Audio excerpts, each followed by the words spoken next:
it's obviously a lot of time, but we're confident this is going to be extremely valuable. And before that, I want to congratulate everybody on this, because this obviously is a call filled with individuals who have put a tremendous amount of energy, time, effort, work over the years to earn this opportunity and the event that you're going to be participating in very soon. So we're happy and grateful just to be a small part of this and help you along that pathway. To give you a quick backstory of how we came to be and who we are, which I think is always important. So I spent roughly 19 years in the what's up, Dage? In the corporate world. Sorry, I'm late. Sorry. That's okay. Understanding leadership, effective and perhaps even some ineffective, which might have been even more valuable, and seeing what works. And before that, I was fortunate to be an athlete. I never competed in the Pan American Games, but I was able to represent the US at the age of 14 and go to France. And they took the top 32 tennis players in the world. And I was one of the two boys to represent the US. Ended up playing at a high level in college, Division I, had a lot of offers. I share that with you because there's kind of a, so what? What does that mean? Well, I got to college and I burned out. There was this thing called life that came at me, and it came at me fairly quickly. Having a mom who got sick and not knowing how to handle that, thinking I was an individual who could problem solve and deal with everything on my own. And so I look back at this time and say, why? And I kept asking that. Why do leaders succeed? Why do athletes succeed? What makes them different? And as much time that you put into your sport, and always kept coming back to the mental piece of it. And so how do you strengthen that mindset? And that's the ultimate goal of why we're here and what we're looking to accomplish today, that Tony's going to take you through of being the storm. So Tony, we've linked up. He's the expert. You're going to learn so much from him, not from me. So I'm going to mute myself. And with that, I'll turn it to you, Tony. Can I jump in quickly?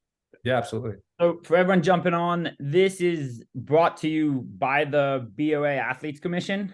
And we are, it's thankfully through Jenny at 5 Rings, and Ian, who is the owner who just spoke at My 360 Mindset. And I'd suggest, if you enjoy this, to check out their websites. Jenny's in Bermuda. My 360 Mindset is on the East Coast. And yeah, their websites you can go through if you want to explore more. And this being recorded, we're going to try and get it so that if you think this is valuable for someone who isn't able to attend today, send it to them, tell them parts that you think are great. And yeah, so I wanted to thank both Jenny, Smat, and Ian Carrera for allowing this and their collaboration with Tony. And as the Athletes Commission, as an athlete from Bermuda for 20 years, I didn't do much with the ACs I had at the time, and we're trying to fix that. Our budget's often sent from the IOC. Some years we have more, some years we have less, but we're here for you. So even input after of, hey, I got an idea. Could you guys do this for us? We'd love to hear. Myself, there's 5 of us. Julian is the chair, Dej, Jessica, Caitlin, if you know us, or through someone you know, you can always reach back to us. But we're pretty excited that we got to actually do something, hopefully, that's beneficial for the athletes directly from the Athletes Commission. And I'll pass to Tony. Thank you, everyone. Jenny, Tyler, Ian, thanks for the intro, too. How's it going, everybody? Dr. Tony Tucci here. Please call me Tony. Sports psychologist. I started out, my sport was soccer. I was very lucky to be a very talented keeper, but a little unlucky to not really like that position at all and be riddled with nerves every single game. Led to a lot of anger around that, and to the point where I tried to switch positions in college, and that was the end of my career. So found out, just had a passion for psychology, and then learned literally in the last master's class I had about sports psychology. And it just opened up doors for me, because I realized that there was a real need to teach athletes all the skills that any human being needs to learn, such as nervous system regulation, mental skills, things like that, that will just always help us up our game and reach potential, whether it's in sport, academics, occupation, or just life in general. So I'm hoping to present a good deal of skills that everyone would benefit from, whether on the track, off the track, just in life, to really help us unlock our potential, which we believe at My 360 Mindset and 5 Rings and everything, that when you unlock your potential, that's going to lead to some wellness and a really exciting life and just overall wellness. So we're going to dive in. We are here for a good amount of time, which I really appreciate. So the more interactive I find, the more that this information will stick. And I know that you have it coming up in a couple of weeks. So very big event. Congratulations to you all. That's incredible. And I just want to start this out by actually getting us ready with a challenge. So this challenge is called the concentration grid. I'm going to be putting this in the chat. Some of you do have an advantage because you've done this before, but the grid changes every time, so they're not going to remember the numbers. If there are any limitations with this, we also will have a backup activity that I will explain after this gets pulled up. So I put the activity in the chat if you would like to bring that up, and you can hit start and then you'll be able to refresh because the timer will be going. But if you'd like to pull it up, this is a grid of 100 numbers. They are double digit, so it is hard to find them all. It is numbers 00 all the way to 99. You start in numerical order by clicking 00 first and trying to get to 99 as quick as possible. The number you are currently on will be located in the bottom right if you lose your place. And the timer at the bottom left, I encourage you all to try to block that out and just do your best at finding one number at a time. If you are unable to do this activity, I'm going to let everyone get started and I will jump in with an alternative activity in the chat. So when you are ready, please just get started and then put your scores in the chat. So your scores will just be the time you finished. If there's any questions, please feel free to jump in.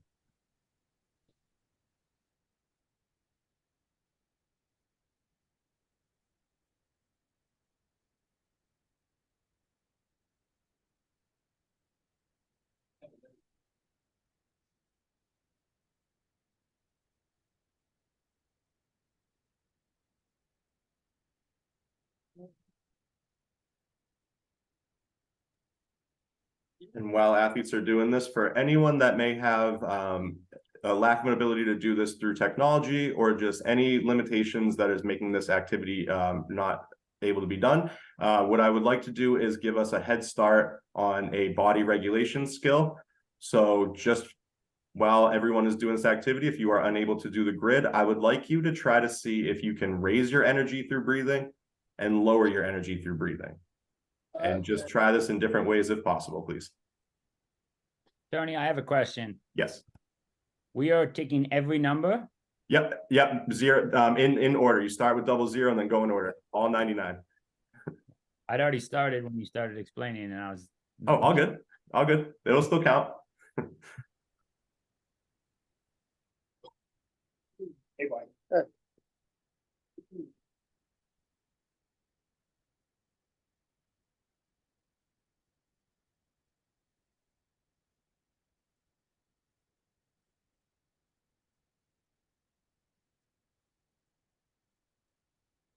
Because you all were able to break the seal and get started in this activity, I would like to throw out that the time to beat is under 3 minutes. Let's see who's getting close.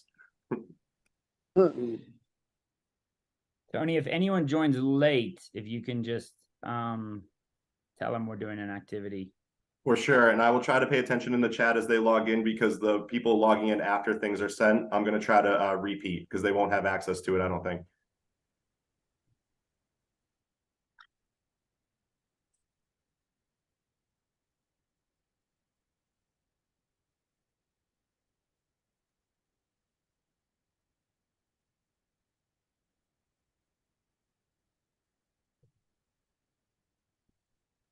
So just in case I'm missing anyone that just happened to log in, I am sending a new link to an activity that I would like us all to do, concentration grid.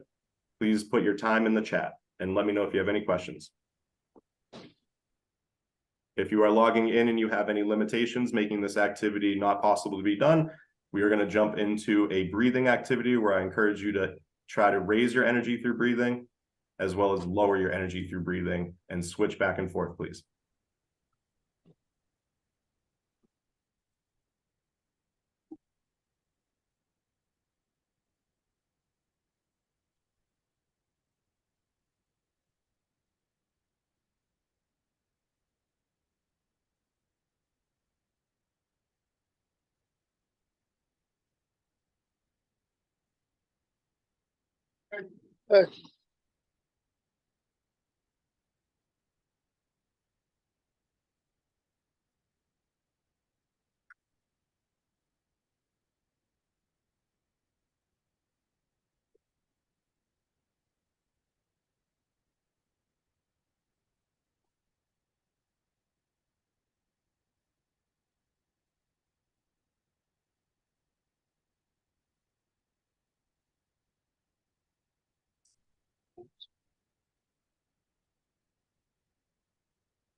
Like at least when it was Bank of Bermuda, we were paying in Bermuda.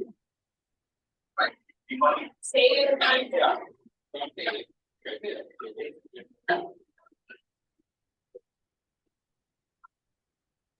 Nice.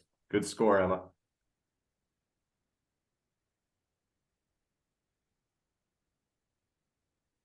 So while we're waiting, if anyone is starting to finish, and we're just going to let the group catch up, you can also do the activity that I introduced as far as seeing how you can mess with energy levels just based off of breathing.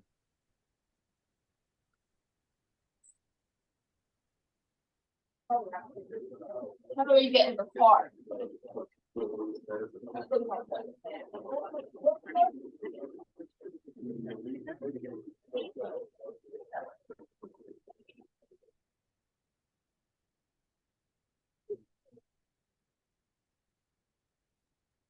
Emma, out of curiosity, what is your sport? Squash. Thank you. That makes sense now with some reaction time right there. I like to think it's good for something.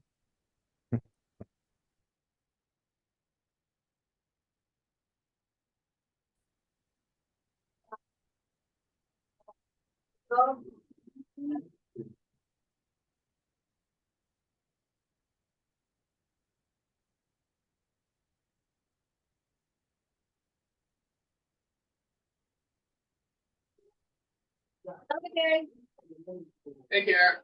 Well, I mean, once I started, like pretty much hanging on the 60/40 exemptions and you could be 100%. Did you have a muffin? Would you like one? Okay, that's for you.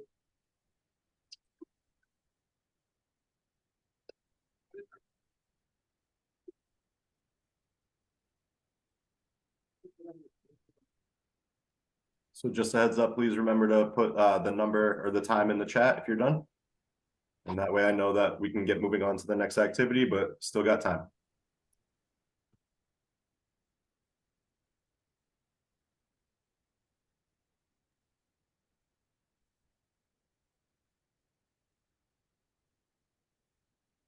Not that anyone's competitive on this call, but Tony, what was the best time you ever got?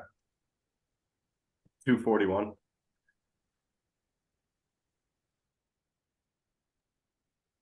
I do these a lot though, everyone.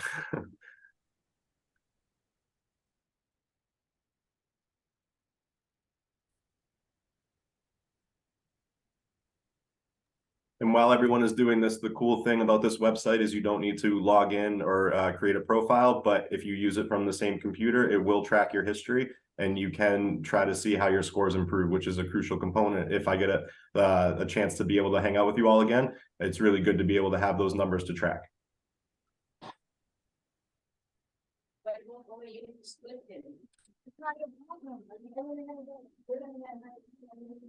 There we go. Good job, guys.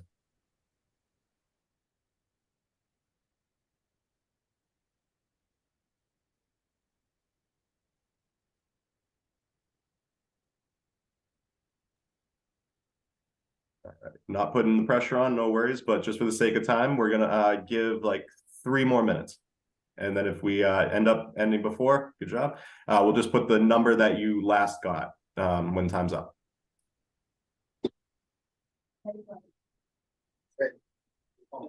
I see you smiling, Dage.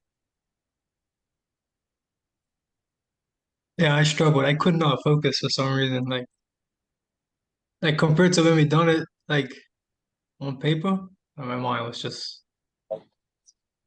all over the place. You liked it better, pen and paper? Yeah.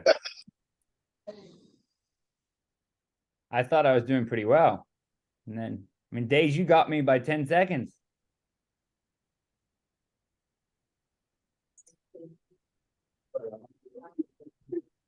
Emma, did you say you were squash?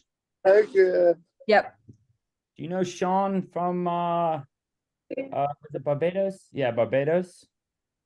What's the surname? I did not get it. There you go. We were chatting Would last you, week. anything to drink? What would you like? I'm sorry?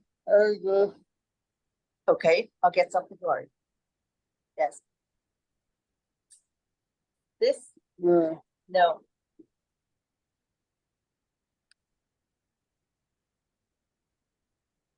Tony, is there a correlation between endurance sports and like ball skill or skill sports that when it comes to these numbers? Yeah, endurance for sure.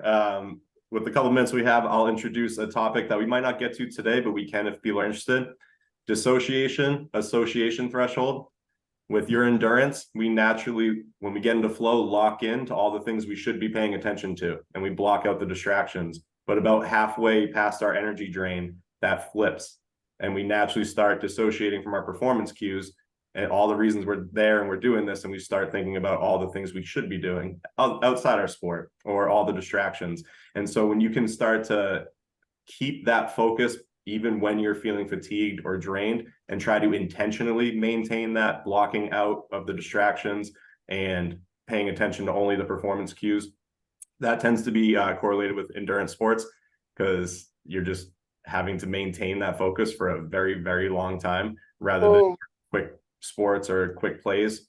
That was it? And as far as like ball sports, things like that, it's really about just visual spatial training and how well you can scan an environment, recognize patterns, and pick out certain stimulus or stimuli. Yeah, I would assume all the sort of hand-eye coordination sports would do better at that activity. Maybe the balancing one. We'll see there. All right, so I think we're wrapping up. No worries if you are still going. All right. If you are still going though, please, just for the sake of the chat, let's put the last number that you got. Otherwise, you can finish that if you want, and we will come back to the room, and I'm gonna screen share our presentation. But the reason we do that, you all now know what it feels like to mentally be in flow. That activity was hopefully a little bit challenging enough to like pique your interest, but not way too challenging that you all were just frustrated and wanted to bail on it. So you were right in that perfect zone of performance. And so that activity is a really good activity for helping you all feel like you are mentally in the zone. And sometimes a lot of athletes will make this part of their routine. There's even a famous baseball pitcher in sports psychology mythology that Roy Halladay, the old Phillies pitcher, did a concentration grid in under 2.5 minutes and went out and pitched a perfect game. And he attributes a lot of his mental skills routine to that day. So could be part of your routine, but the purpose of that is now you all know what it feels like to mentally be in the zone. And we are going to basically be focusing on throughout the day how to trigger getting in the zone, because that's what being the storm is all about. So I'm going to pull up our presentation.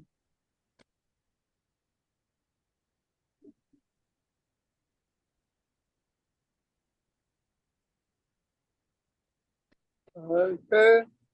Yeah. So what does it mean to be the storm? What are we talking about here?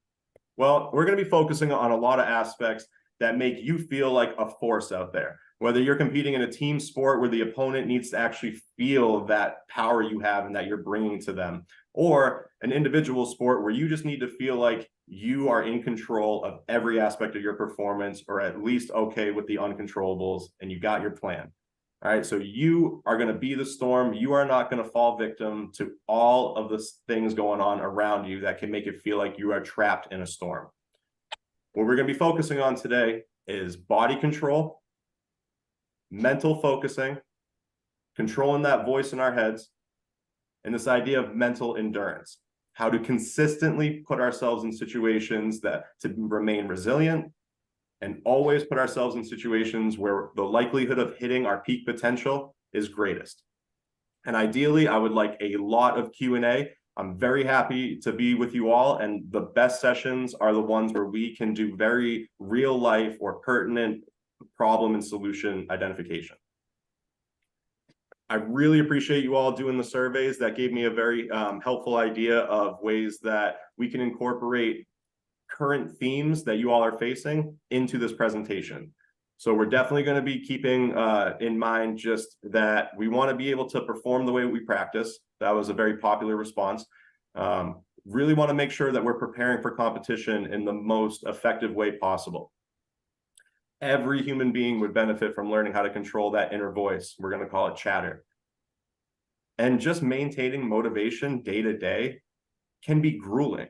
And oftentimes, sports psychology does a poor job of not explaining the difference between motivation and discipline. And we're going to dive into the differences there so that you can use both effectively. Now, during this presentation, I am going to be going through the slides and trying to check in with you all, but because of the limited number of screens I can see, please do not find it rude to just jump in and ask any questions you may have. It is not rude or interrupting. I encourage it. And I also heavily encourage any type of pushback that you might feel based off of personal experiences. You know yourselves very well. You know your sport, your routine, and skills that have worked for you very well. So if there's anything that doesn't seem to align with your experiences on this, I encourage talking about that, because a lot of the times we can actually find a good solution or a good middle ground on that, or just clear up any misunderstandings I may have posed through the way I'm teaching this stuff. So again, don't be afraid to push back, please. That makes these sessions very helpful. Most crucial thing to remember in the very beginning: you all are incredibly talented, very intelligent athletes, and I am willing to bet that you fall into the trap of intelligent talent. You try to fight negativity away with your mental skills. You fight that battle in your head, and you skip a very crucial component that just takes your power away. It all starts with the body. What is shown here on the screen is a visual representation of our nervous system. We all have what's called the autonomic nervous system. So when I say ANS, I'm just talking about the part of our body that needs to make sure we are either ready to go when we need to or ready to rest when we need to. The sole purpose of this: survival. And why that is relevant is that so often athletes can feel a disconnect between what you're experiencing mentally. I'm going to play a game I've loved and played since I was a kid. Why does my body feel like I'm going to war? Why does my body feel like I'm going into a life or death situation? That makes no sense to me. And so you probably try to battle that in your head while skipping a very crucial step of getting the body in the right place first. So that's what we're going to do. So what does it mean getting the body in the right place? I want you to look at this pressure dial. All right. For those that are familiar with Goldilocks and the Three Bears, this is what we're referring to. Our nervous system can have a too cold state. If I gave you a challenge that was simple addition, you probably would be so bored, you might actually make a couple of silly mistakes because you really don't care about it. It's not stimulating enough. This is a lot of the times how we play down to our competition, because maybe we don't feel up for the challenge or it's not exciting enough. And we're just not catching ourselves not being activated enough. We're going to skip to the too hot zone. Hopefully no one has felt this before, but you're human and I'm willing to bet you all have. The too hot zone is what we call the panic zone. This is when your body starts to flinch. If anyone has ever had someone jump out to scare them, you know you didn't have to tell your body to jump. It was ready to go way before you even recognized. When we slip into the panic zone, our body has determined that it is now a life or death situation, and you didn't stop it, so it is time to act. And it is very important to remember that if we deny the seriousness of our body's threat perception, just try to ignore it and say everything's going to be okay, it will win that battle all the time. Because that part of our brain, Our body controls 2/3 of it, and yet we try to fight that 2/3 with only 1/3. I will get into that later. What I would like to help you all with is to be able to flip like a light switch the just right zone. You all felt what it was like to be in the zone when doing the concentration grid, and we're going to be getting into a little bit more physical based feelings of being in the zone soon. But what it means to be in the zone is related to this stress curve. Please, again, interrupt if you have any questions about those zones, because the first step in mental skills work is knowing exactly where you lie on that pressure gauge. You cannot do anything about your performance and your body if you don't even know which zone you're in that moment. And that is very difficult for anyone to do. So I pull up this graph because it's important to know the balance between stress and performance, the demands of your environment, and how it's affecting your ability to do what you need to do in that moment. In the cold zone, this is a low pressure situation. You all have probably had to sit in a meeting, hopefully not this one, when you were very tired trying to pay attention. And no matter what you do, your body's going to fall asleep. All right. You just see it all the time. Yes. This is where very ineffective habits happen, where we beat ourselves up because we think a lot in the cold zone, but it's very hard to act in the cold zone. The classic example is scrolling on the phone. We want to pull away, but we can't. Getting out of bed in the morning. We're too cold and comfy. It's really hard to get activated and beat that chatter that wants to hit that snooze button. So we want to know what it feels like to be in the cold zone. This is often boredom, low energy, sometimes even a dull anxiety. Like, I need to get activated. I need to do something. Then we have, I'm going to jump to the red zone, because unfortunately, this is what happens too often with athletes. It skips the flow zone, the just right zone. It goes from 0 to 100 because practice has been going great, but now the pressure is on. It's time for battle according to your body, and it doesn't feel ready for some reason. And the more we deny the body's fears, the less it feels like we've got the situation under control. So it pushes us into the red zone. Now, I'd like to think that it gradually falls off for everyone. This is what we refer to as quicksand. We make one mistake and we get nervous, and we make another one and we overcorrect, and we keep trying to correct it by doing harder and harder work. But it just gets us in over our head until we feel like we can't breathe. Oh, yeah, Tyler? Yeah, Tony, I have a question, and you sort of jumped on it, because at first when you were talking, I was thinking of like the performance state of this is at a competition. Mm-hmm. However, you then tapped on it. I feel like personally over the last years, I go from the green, like 2 weeks before competition, I would go from green, comfortable training, but I would be getting the training, but I would have that lack of motivation, but I'd be getting it done, to stress, overwhelmed, thinking, and I, like you said, I skip that middle and I go back and forth. And that's what I found, that it would take me almost a week till I was at the highest level of the red. And then I would find myself releasing and generally would fall into the optimal area just before the event. But it would take me 2 weeks of anxiety, stress, either I don't want to go, or overexcited. I like literally back and forth. Like my wife sometimes is like, I think you're bipolar. So it's just interesting that you said that's a normal reaction to skip the optimal. Yep. And I love that you shared that. Oh, sorry, go ahead. And the question is, this isn't just for like performance day. This is, you can relate this to the lead in as well. Yes. Yes. I'm really glad you brought that up. Thank you for sharing the personal experiences. This is what is happening every single day for us. The green and the red zones are what we call autopilot. Our body cannot be thinking 24/7. We cannot be trying to make decisions 24/7. There was a study on chess players after just a weekend tournament of elite chess. They burned on average 6,000 calories. They were not moving. They were thinking. And this is why we are wired to go into autopilot a lot of the time.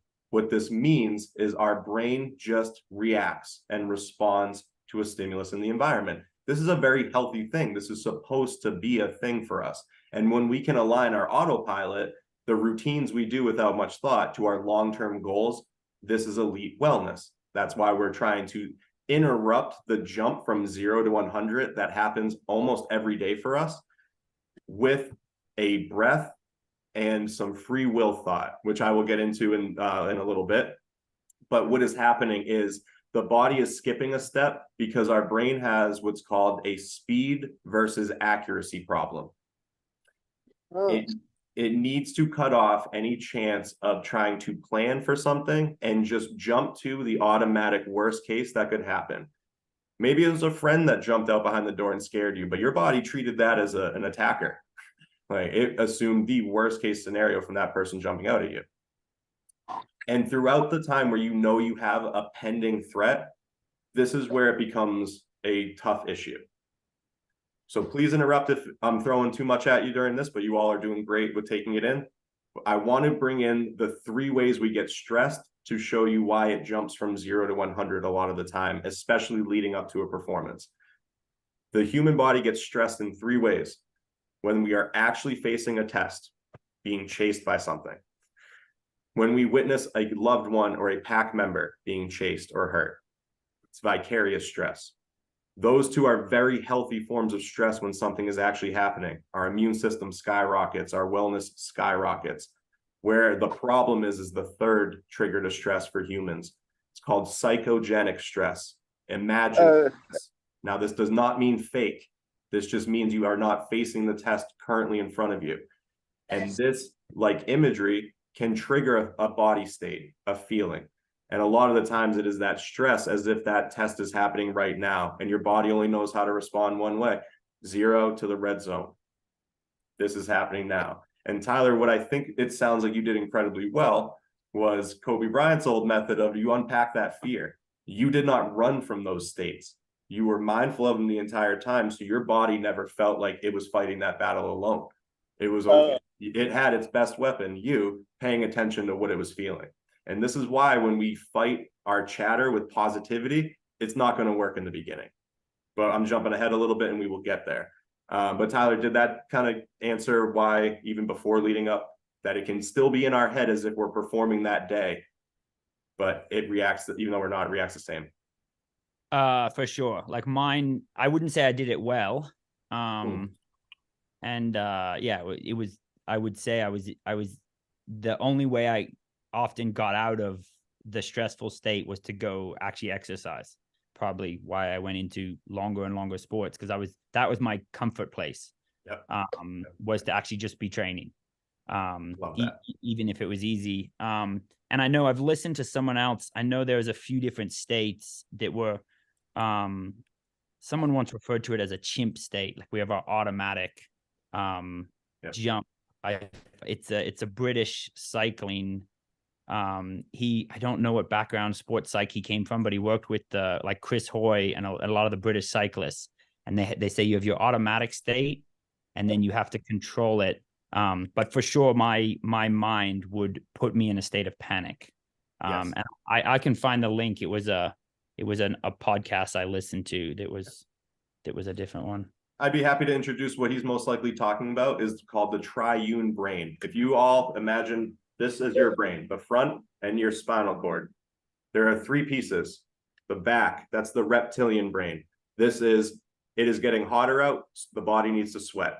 You don't have to tell your body to sweat. It just does that. This is where the flinch lives. You have the limbic system in the middle. It's right in the middle of the brain. This is your social and emotional center of the brain. This is also somewhat unconscious, but we can tap into that. It is very reflexive, like you were referring to. But then we have the top. This is where we live. And that's why I was saying the body has 2/3 of the brain under control.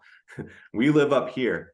And unfortunately, what happens in this speed over accuracy problem, we are wired to always have false threat detection, false positives. It is better to assume that noise in the bushes is a monster, not the wind, because if you ran, you got away regardless. So it saved you time and energy than taking that risk of having to detect the threat and see if it's real or not. Our brain is not wired to stop and think, is this a real threat or isn't it? And this is where we run into a lot of automatic and reflexive, ineffective habits. And then those stick around because our body swears that's what kept us alive. And they become just automatic reflexes the entire time. We go from 0 to 100 with any similar type of situations, and it generalizes. So it's called flipping the lid. When the brainstem panics, this part literally goes offline. If anyone has unfortunately been with someone or even experienced themselves a fit of rage, the frontal lobe is no longer having any activity. They are no longer there. You need to put their brainstem in a different environment for them to be able to come back online. And in these states, this is the cold and the hot zone. We are not as online as we would like to think. And sometimes we can even be tricked with, just because we're thinking doesn't mean we're thinking. It might actually be our fear center and our chatter controlling our thoughts. So it's going to be really important for you all to recognize the 3 zones here: stressed and panicked and overwhelmed. Hopefully you haven't experienced that, but if you have, you know how hard it is to come back from that. Trying not to flinch after the thing already jumped out at you is going to be difficult, and we'll get into an activity on this. I think you had a question. Oh yeah, what do you got? I have a question. What if your stress curve is backwards? Like you stress before you compete and then you're fine and then you just level off. Do you level off to the performance zone, or do you go all the way back down to cold? Performance. Oh, then you're good as long as you're getting in the zone. You don't enjoy that stressing before though, right? No, it's Yeah. horrible. So we're gonna get into a outside the performance plan to help leading up to it for sure. But that is an awesome thing that you're able to be able to get in the zone naturally when the time comes to perform. I think you should be really pumped about that. That is awesome. But yes, before that, I will gladly help create a plan that we can try to stick to minimize that. But the important thing to recognize with this graph is that please don't think that nerves are bad. You need to embrace the nerves because it actually gets us out of the cold zone. And when you are a little bit excited and nervous, we really perform at our best. Our mind and body are working together. That voice in your head is telling you what to do. For any skiers out there, you know, hitting the trails, hitting the edges versus don't hit that tree, that kind of flow state. All right, so we actually have an activity. This is, we can be done in the chair or standing up. So anyone with limitations, you can still do this activity. If you are comfortable with this, you are able to shut your camera off if you want to. I would like those that can stand to please stand up. We are going to be doing a balancing activity to recognize what it feels like to physically be in the zone. You knew what it was like. You know what it's like now mentally because of the concentration grid. We're going to do this physically. So if able, I would like you to stand up and balance on one foot. And when you feel balanced, I would like you to close your eyes and see how long you can stand for. Please do not fall, and it's not worth it to see how long you can go. I know we have competitors here, so please don't try to just go and beat the record. All I want you to do is recognize what is happening to your body when you are falling. If you are unable to stand, I would like you to try to get into a position in the chair where you feel you are perfectly in line with a center line. And if you can maintain this, I want you to pick a point in front of you, ideally 90 degrees straight ahead of you. And when you close your eyes, I want you to count to 10. And when you open them, see if your head and your vision is in the same spot that it is.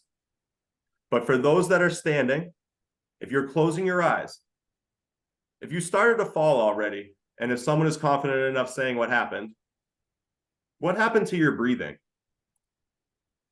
And take your time if people need to check this out.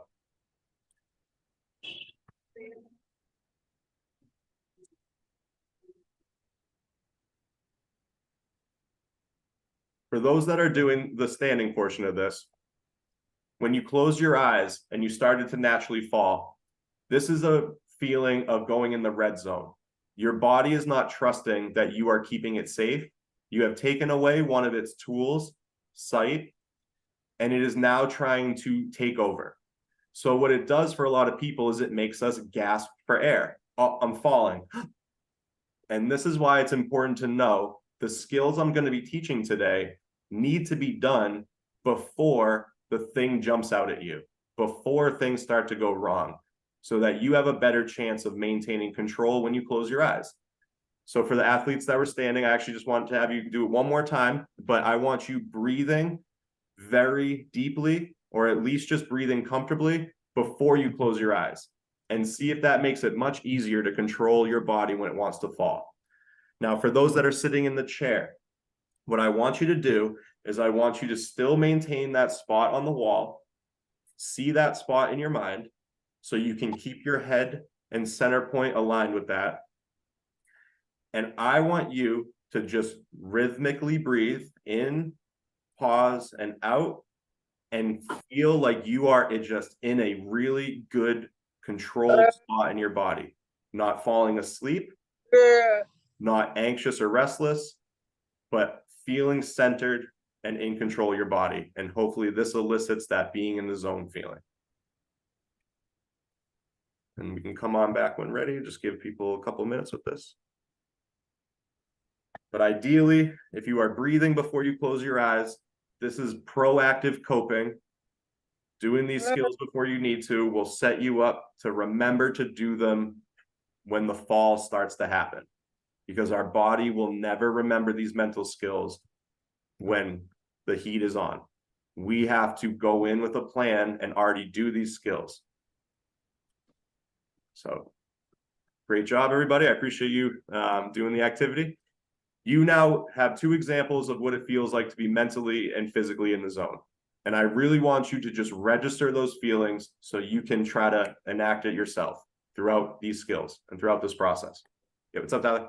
Tony, you say to do it before, but a lot of these can we do during if it's not like some of the sports like squash or like they can't be when the play's on in their head as much. But I found when I heard you say breathe, when my eyes were closed and I took a deep breath, I suddenly found a state of balance that I didn't feel like I was going to fall and didn't fall.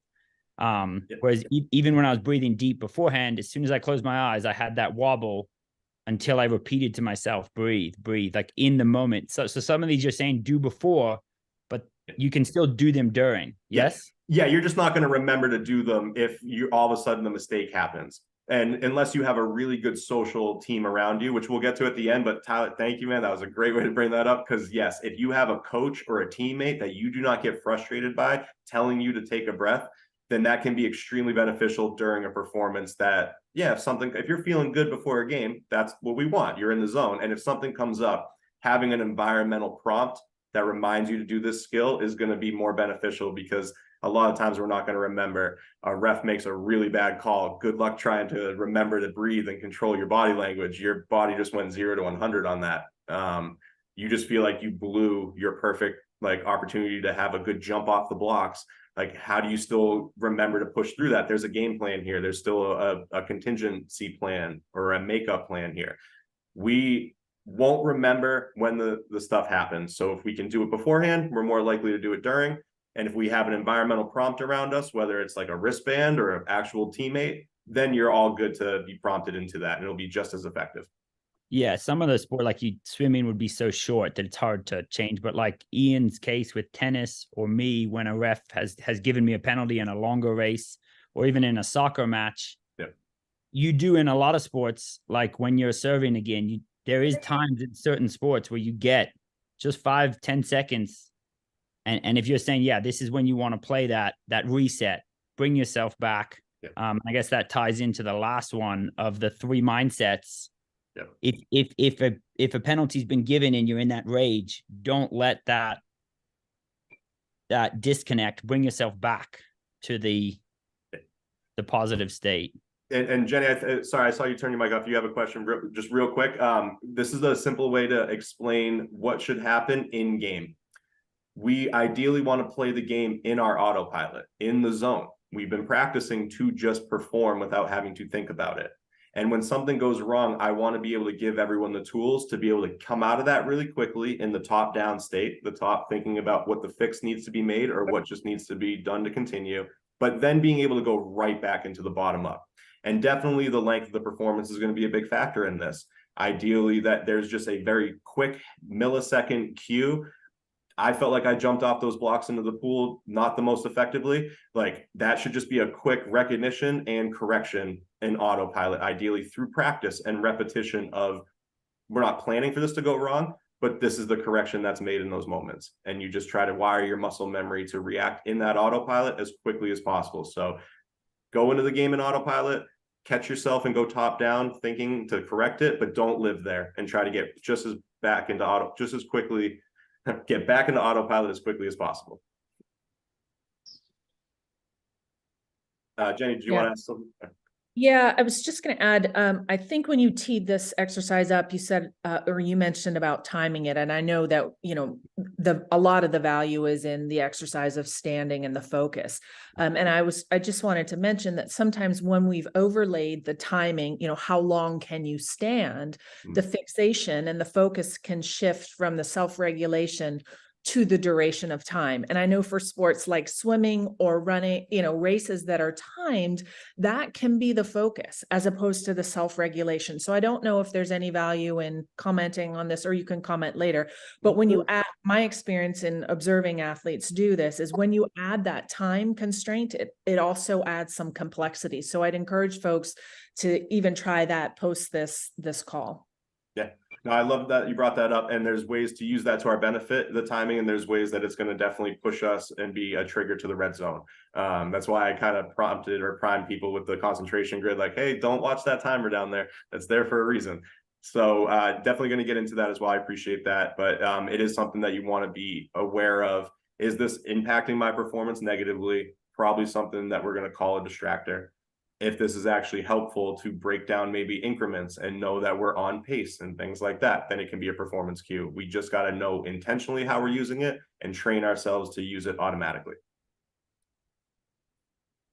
All right, so I want to do a quick temperature check with the room.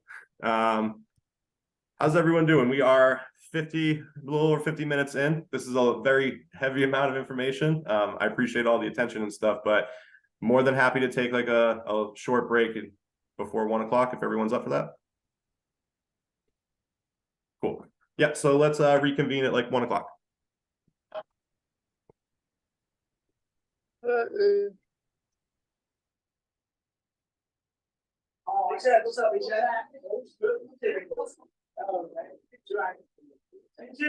Yeah,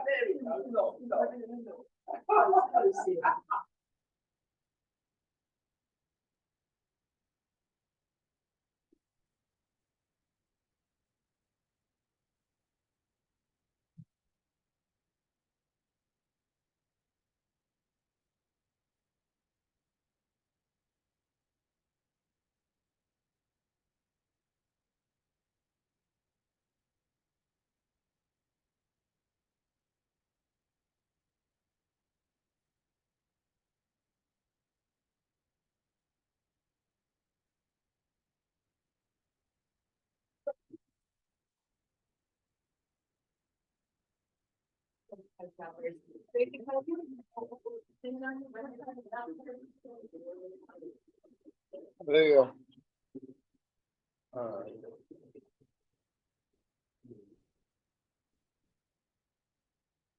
You said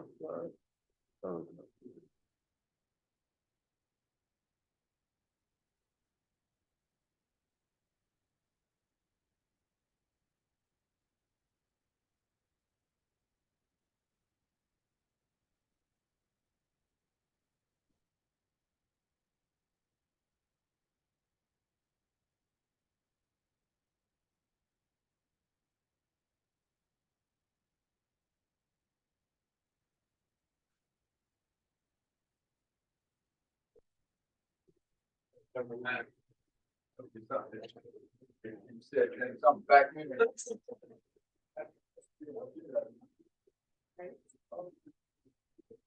How are you?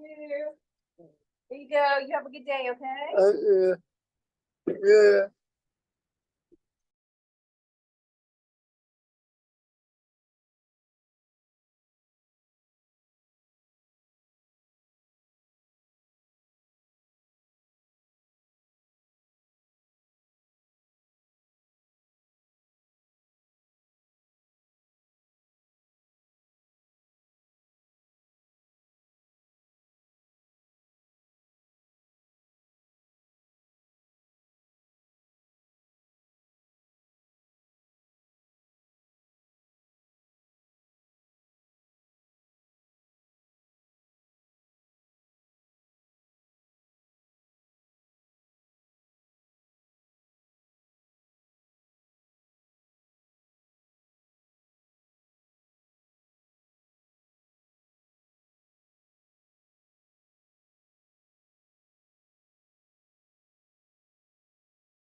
All right, we'll see as people start to trickle back in and get started.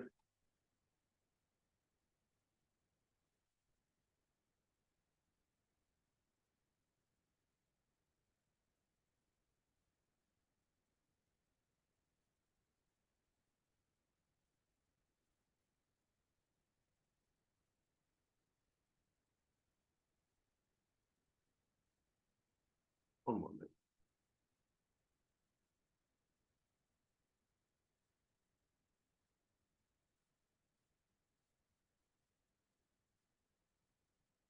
Tony, I have a question again from that Yeah. last one. Yeah, what's up? You have the sort of the middle, the yellow zone, the performance. Like I've been in situations where you're performing well, but does that performance curve go up almost always in a positive state? Because I've had times where I'm performing well, but I am in a negative state. Yep.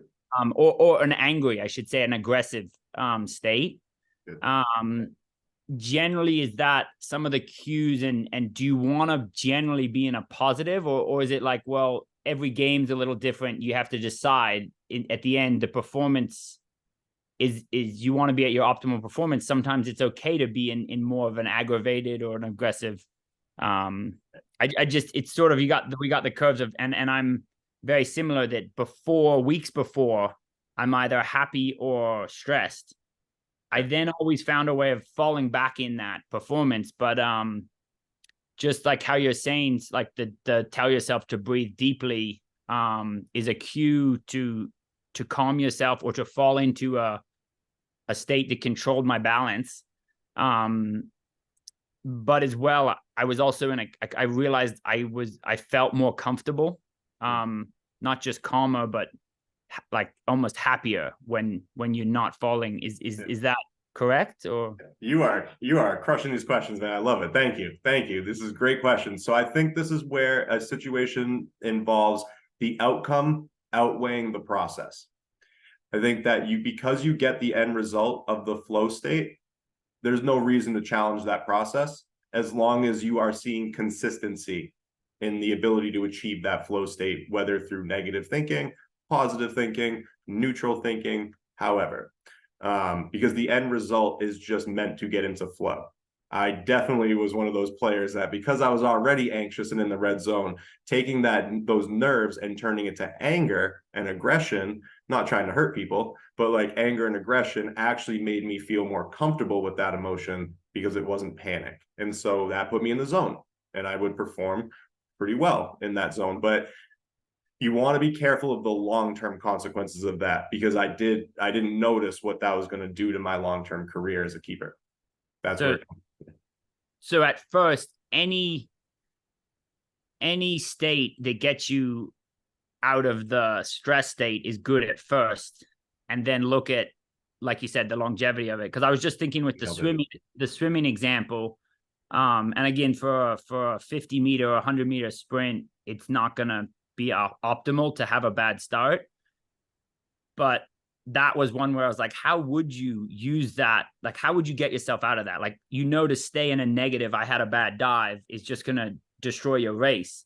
But in a longer race, to be like, okay, I can ride the hip or ride the wave of a competitor, like change a negative into a positive. I mean, like in track and field, you see Mo Farah start the 10K and he goes straight to the back. Yeah.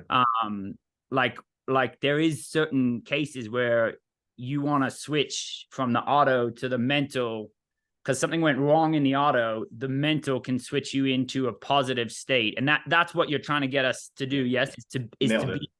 So it's not, you want to auto be there, but you have control of the off and on. And someone might hit off, you trip, you have a bad start, but switch it. Okay, I had a bad dive. It's a 400-meter freestyle. I'm going to ride the hip of this competitor on the right of me. I know that she's a slow starter. She's like, those are what you're sort of setting up. Yeah. This is why, as a competitor, you do not poke the bear unless you're ready for them to up their game. All right. Because if you are going to get someone who might be in the cold or the hot zone to be able to go online in the, oh, okay, that's what you're saying to me now. You've now induced them to go into top down, make the switch, and go into assassin mode. Kobe Bryant talked about this all the time. You do not poke Kobe Bryant because you just upped his game in the fourth quarter now. You put him in that zone because you made him realize, oh, wait, you know what? I'm not that Mamba mentality right now. And then boom, he goes into it. But he doesn't live in his head now. Continuing to think about that, he gets fueled by that. Does that make sense? Yeah. I mean, one of the Netflix of the Jordan, The Last Dance. Yep. They were saying you didn't want to bet again, like you didn't want to push him because then it got worse. So yes, but yeah, I was just making sure I'm catching the graph and the performance chart, the bell curve. There's still things. It's not the auto puts you back in the middle, but there's still other stuff to lift the bell curve. Yes. On top of that, like you first get a cue to get you back in, and then you can give yourself cues to get you higher, like to perform better. Yep. And I think the important thing is that this curve has to adjust side to side. All right. If you're taking a test in school, you're not going to want it to be in the middle. You're going to want it to be a little bit lower in the focus zone versus the balancing activity that puts you a little, that like peak of the curve a little bit up more. So this is where we call, like, it's called the optimal zone of functioning. It doesn't mean that a 5 out of 10 is always your sweet spot, if that makes sense. That's why we don't really put the numbers here, because that has to be flexible. An athlete should know what an optimal zone of functioning feels like for every single performance. Taking a test, reading out loud to like a class, things like that, different levels of optimal functioning, but it's still the same feeling, if that makes sense. You are comfortable, confident, and in control. It's just lower on the demands and stress side. So I just want to make sure I'm not missing. Anyone also want to chime in or asking questions? Because I'm trying to scroll through the screens and I just want to make sure I don't miss anything.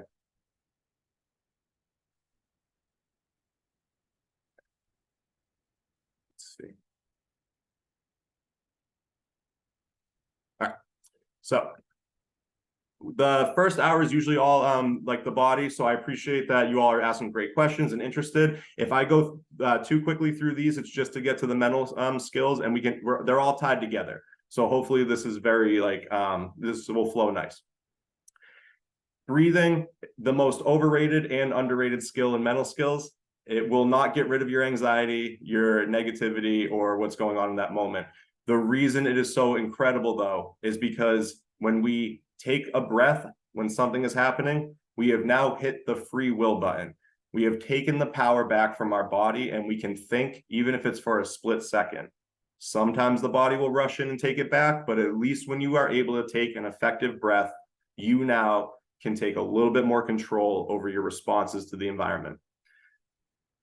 Most of you, if you have never had the privilege of being taught how to effectively breathe, to manage your energy levels, to raise them when you need to if you're in the cold zone, or drop them if you're in the hot zone, you probably have just been breathing the way our bodies usually do, and this is actually a very ineffective way of breathing, ironically. The natural way our body breathes tends to make us either more anxious or stick in the cold zone, because again, our body wants to go 0 to 100.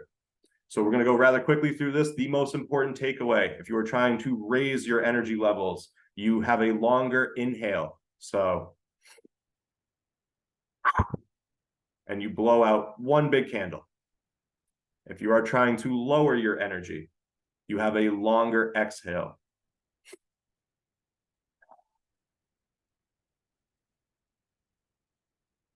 You blow out a line of 100 candles. That is just a good visual so that you can master your energy meter.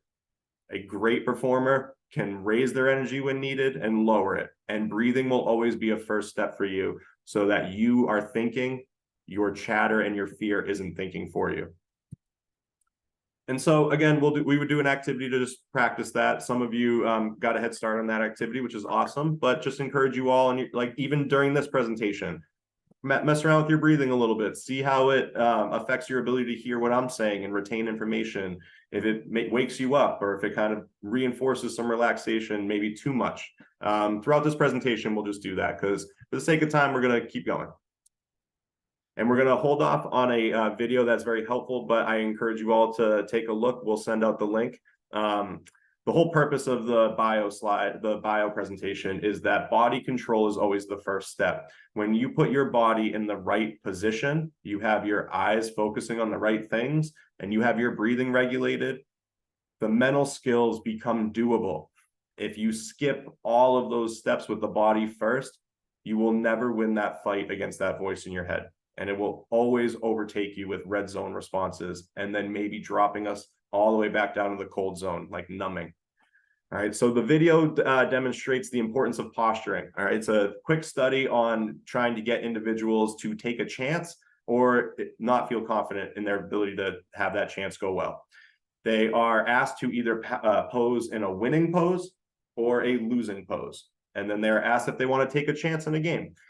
Most of the people that did the losing pose reported not feeling confident and not wanting to take a chance that day. And most people that had that posture feeling good, they almost always took the chance. And what this means is that the body posturing, specifically where your vision is and your limbs, will dictate your mental state. So remember the rule. If this won't silence, if your mind won't silence, soothe your body first before we go to the mental. And a good thing to know, we have a 90-degree line. When we look straight ahead, there is a line from our eyes to the wall or wherever you're looking. When you go above that line, energy rises. You can all try this right now if you want. Just look up and see what it does to your attention. Does it make you feel in more control, like you have focus a little bit better, you're a little bit more awake and alert? Now try to look below that and see if it brings you down. Where you look matters. And yes, up and down can help to raise or lower energy, but more important, what you are looking at will dictate your body's response. Are you stressing out about the pool? Please stop looking at the pool. Look up and regulate your body. I can't tell you how many athletes I have where we will do a dart activity, throwing darts, and they would just go through a bucket of 100 darts until they hit that bullseye. And I have to tell them, please just look away from the dartboard, pick up a dart, and wouldn't you know, they always hit the bullseye. A reset is not something your body wants you to do. There is no time for a reset. Why bother? And it's really important for you all to either have an environmental prompt like a coach or a teammate that can remind you to reset, or just a habit of catching yourself creeping into the red zone and automatically looking away, getting your body right, and taking a breath. Hey, Tony. Yep. Real quick, can you give maybe some advice on what cues you would suggest they give to coaches? Not to say that it exists with anybody here, but I personally can say I've looked over and seen a coach and his or her body language was not helpful for me. So what advice would you give to them as these athletes are trying to get locked in? They look over and they see head drop of a coach. Yes. Nonverbal cues, we will get into the impact they have on performance. I would encourage every single person to always be mindful of body language, because that is a direct sign of where your nervous system is. Bad body language, you bet you're in the red zone, because you are not controlling that. Very anxious, nervous body language, maybe just staying silent. All of those are cues that we would want to recognize and fill in the coach on, or the teammate or the social support. Hey, if you see me doing this, I'm probably anxious. I'm probably in the red zone and need to calm down.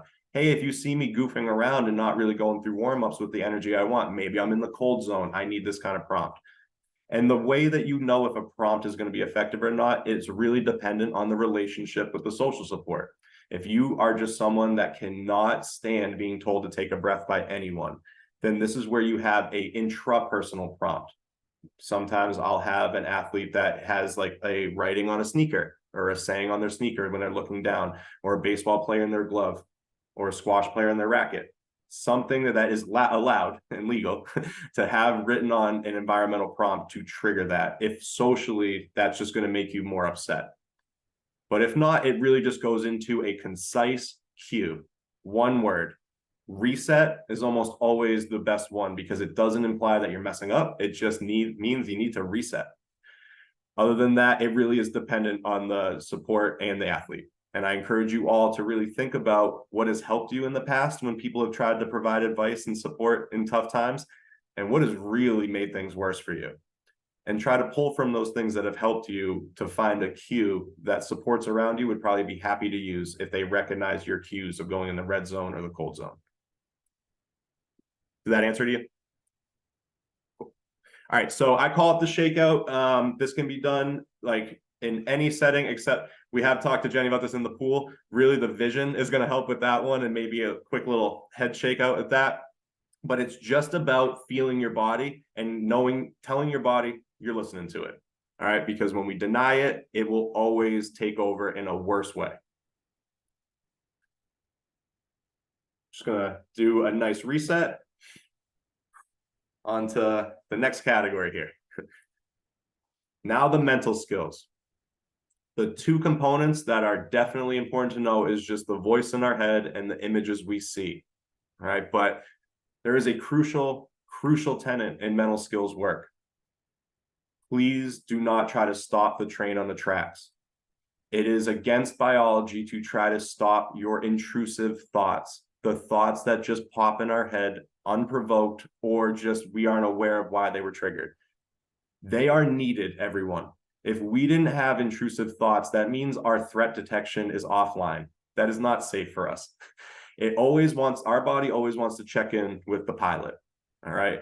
It's up to us to redirect that pilot. For anyone that has been around a scared child, telling them that everything is fine and to stop being afraid is the worst thing you can do to them, because they are probably trying to do that internally and their body is freaking out worse. Our awareness, our ability to think and act through that thought is our body's best weapon against real threats. When we are denying our body's fear and the seriousness it has in that moment, it thinks we are taking away its best weapon, and it will overcorrect into what we call a psychological timeout. You get put in timeout and your body flinches. All right, because you didn't listen and it needed to go full nuke mode. So we want to get really effective at redirecting the train, showing it how we are going to survive this obstacle on the track instead of pretending it's not there. So I really would encourage someone, if they would like to try this, if it's okay if you are against reading out loud or speaking out loud to a group, no worries at all. But I have a really exciting activity that gets to show everyone what it feels like to fight your brain and fight your nerves, all right, and try to fight what is a natural biological process. So for those that are willing to step up to the challenge, this is a reading activity that you are going to be timed to try to read through a list of words, then a list of colors, and then kind of a tricky list. Do I have any volunteers? Let's hear it. This is the first list for those that are wondering. This is what we'll be reading. Who wants to give it a shot? I'll go. Awesome, thank you. So just read like from left to right? Yep, so we're gonna go starting with this green, and I'm gonna want you to end on this yellow down here. We are gonna try to get through this list in under 45 seconds, and then we are gonna go through 2 more lists, okay? Okay. So when ready, on your mark, get set, go. Green, yellow, red, blue, yellow, green, red, blue, red, yellow, blue, green, red, yellow, yellow, green, blue, red, green, yellow, blue, red, red, blue, yellow, green, yellow, red, green, blue, red, green, blue, yellow, yellow, blue, red, green, blue, yellow, green, red, blue, green, red, yellow, green, yellow. I'll crush that. 23 seconds. You kidding me? Good job, Jessica. All right, so I want everyone to take a guess. Do you think Jessica will read the words faster than this list, or this list faster than the words? What are you thinking? Let's say show of hands words. All right, Jessica. So I do have to ask, is there anything issues with color, like color blindness? No. Okay. There has been one time where I gave this test without asking. I will never make that mistake again. Oh, no. All right, so it's going to be again from left to right, and all the way down from this yellow here to the blue down here in under 45 seconds if you can. The time to beat for the words is 23 seconds. All right, so on your mark, get set, go. Yellow, green, red, blue, green, yellow, blue, red, green, yellow, blue, red, yellow, blue, red, green, yellow, red, yellow, blue, red, green, red, yellow, green, yellow, blue, red, yellow, blue, oh, red, blue, green, blue, red, yellow, blue, red, green, blue. That 28 seconds. You kidding me? Good job. There we go, Jessica. Let's go, everyone. Let's hear it. Good stuff. Good stuff. But for those that did guess the words, you were correct. Our brain reads words quicker than it reads colors. So there we go. Good job. Jessica, I was a little mean. I kind of set you up for now the hard test. Oh my gosh. This is the true test that I encourage every single person, ideally with their mics off, please, to try to get through this in under 45 seconds. Our brain prefers to read the word before the color. So you are now going to be fighting your brain to say the color. What should that first answer be based off of the rules? Green. Yes. And so it is going to almost feel like holding back a sneeze or a hiccup or just like tripping up. And this is the feeling of of what your brain is doing by trying to get through a challenge as quick as it can. Unfortunately, our brain doesn't care about giving the right answer. It wants this thing done. And it's not going to see the value of you all taking your time, trying to get through this and say the right answers, because if you just did that, the test would be over sooner than your brain thinks. So there's like no need to go through the whole list again. If you have a slip up, that is extremely common. We're just going to get through this list as quickly as we can, ideally under 45 seconds, but a minute and a half is going to be the goal here. And I want you reading just the color and not letting your brain say the word. Okay. All right. And I want everyone else to also try this too, please, because this is a really important experience for you all to have for yourself. So you know, oh, wow, like this is what it really feels like to fight my body, to fight what it's trying to do before I can even think. All right. On your mark, get set, go.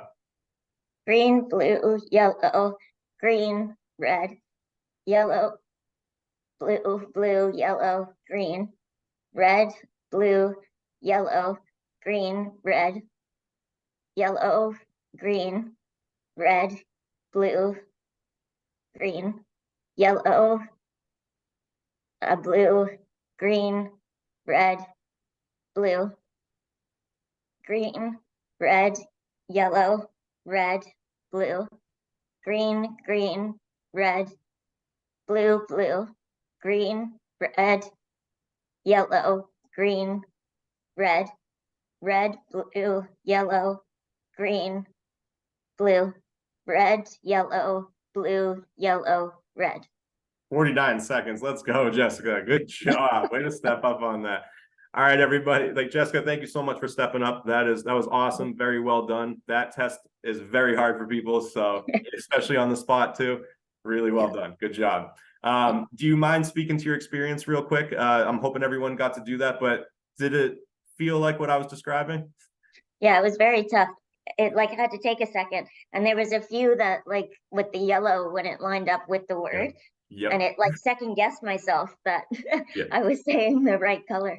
Yep. And at first it was almost like your brain was impatient, right? Like not wanting to trust that you were doing it right. Like, no, we got to get through this. Yeah. But what you did so well, and I want the group to recognize, is you came up with a game plan. You slowed down. You kind of had a rhythm going, which is very good. That's the way to do it. And so your body started to buy in. Maybe Jessica's got this. Maybe if I just let her do this, we'll get through this challenge way quicker. And you did it. So really well done. Thank you, Jessica. Good job. All right. Any questions about why we just did that? Does it make sense why we don't fight our body? Because our body will always win. If you all were getting aggravated by that, it's just going to make you slip up more and say the words more. So that's an example of like what we want to be doing when we're in the zone and our body's working with us, not against us. All right. We're going to now move into one of the most popular concepts in mental skills, confidence. All right. So cannot tell you all how many times I have been asked, how do I get my athlete or myself to be more confident? It is the most like asked question, hands down.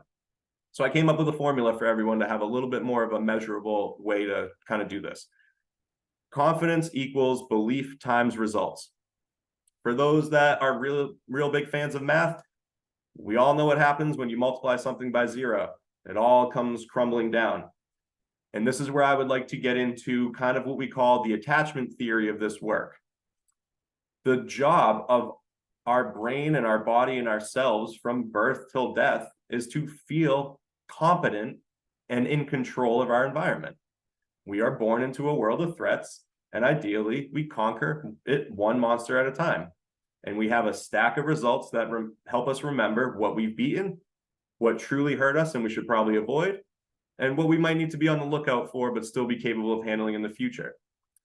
Now, for a lot of people, it can be scared maybe as a coach or a parent or even yourself to present challenges to the athlete throughout their life because you really don't want to see them fail or fall.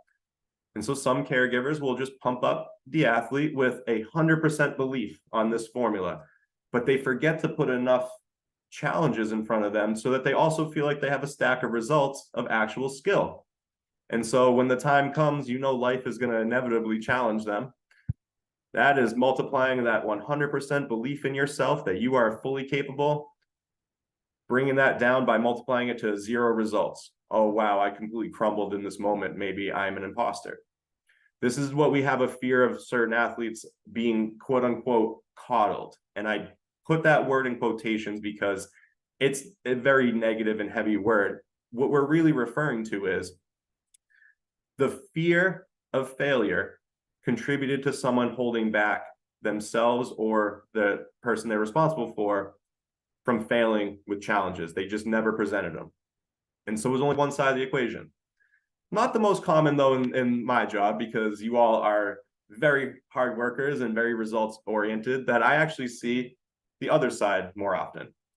Perfectionism, very common word, but what we notice is it's really tough to actually believe you're good enough when you're constantly being pushed by competitors and people trying to take your spot or rankings and constant comparison. And so the belief is never really even present for some reason. Like, if I believe that I'm good enough, I'm going to get complacent. So I always have to believe that I am trash or I am not good enough or I have so much more work to do. And you get a stack of results, undeniable proofs of how amazing you are as a person, student, employee, family member, athlete, whatever. And it will always be discredited and made to feel not real by your chatter because it's never enough. And so the 0 belief multiplies the 100 results by 0. And we lose our confidence and we are always chasing the dragon of perfectionism or perfect.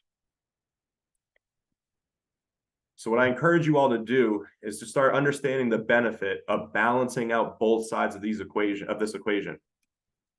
So many athletes are afraid of seeming cocky, and they unfortunately confuse confidence with cockiness.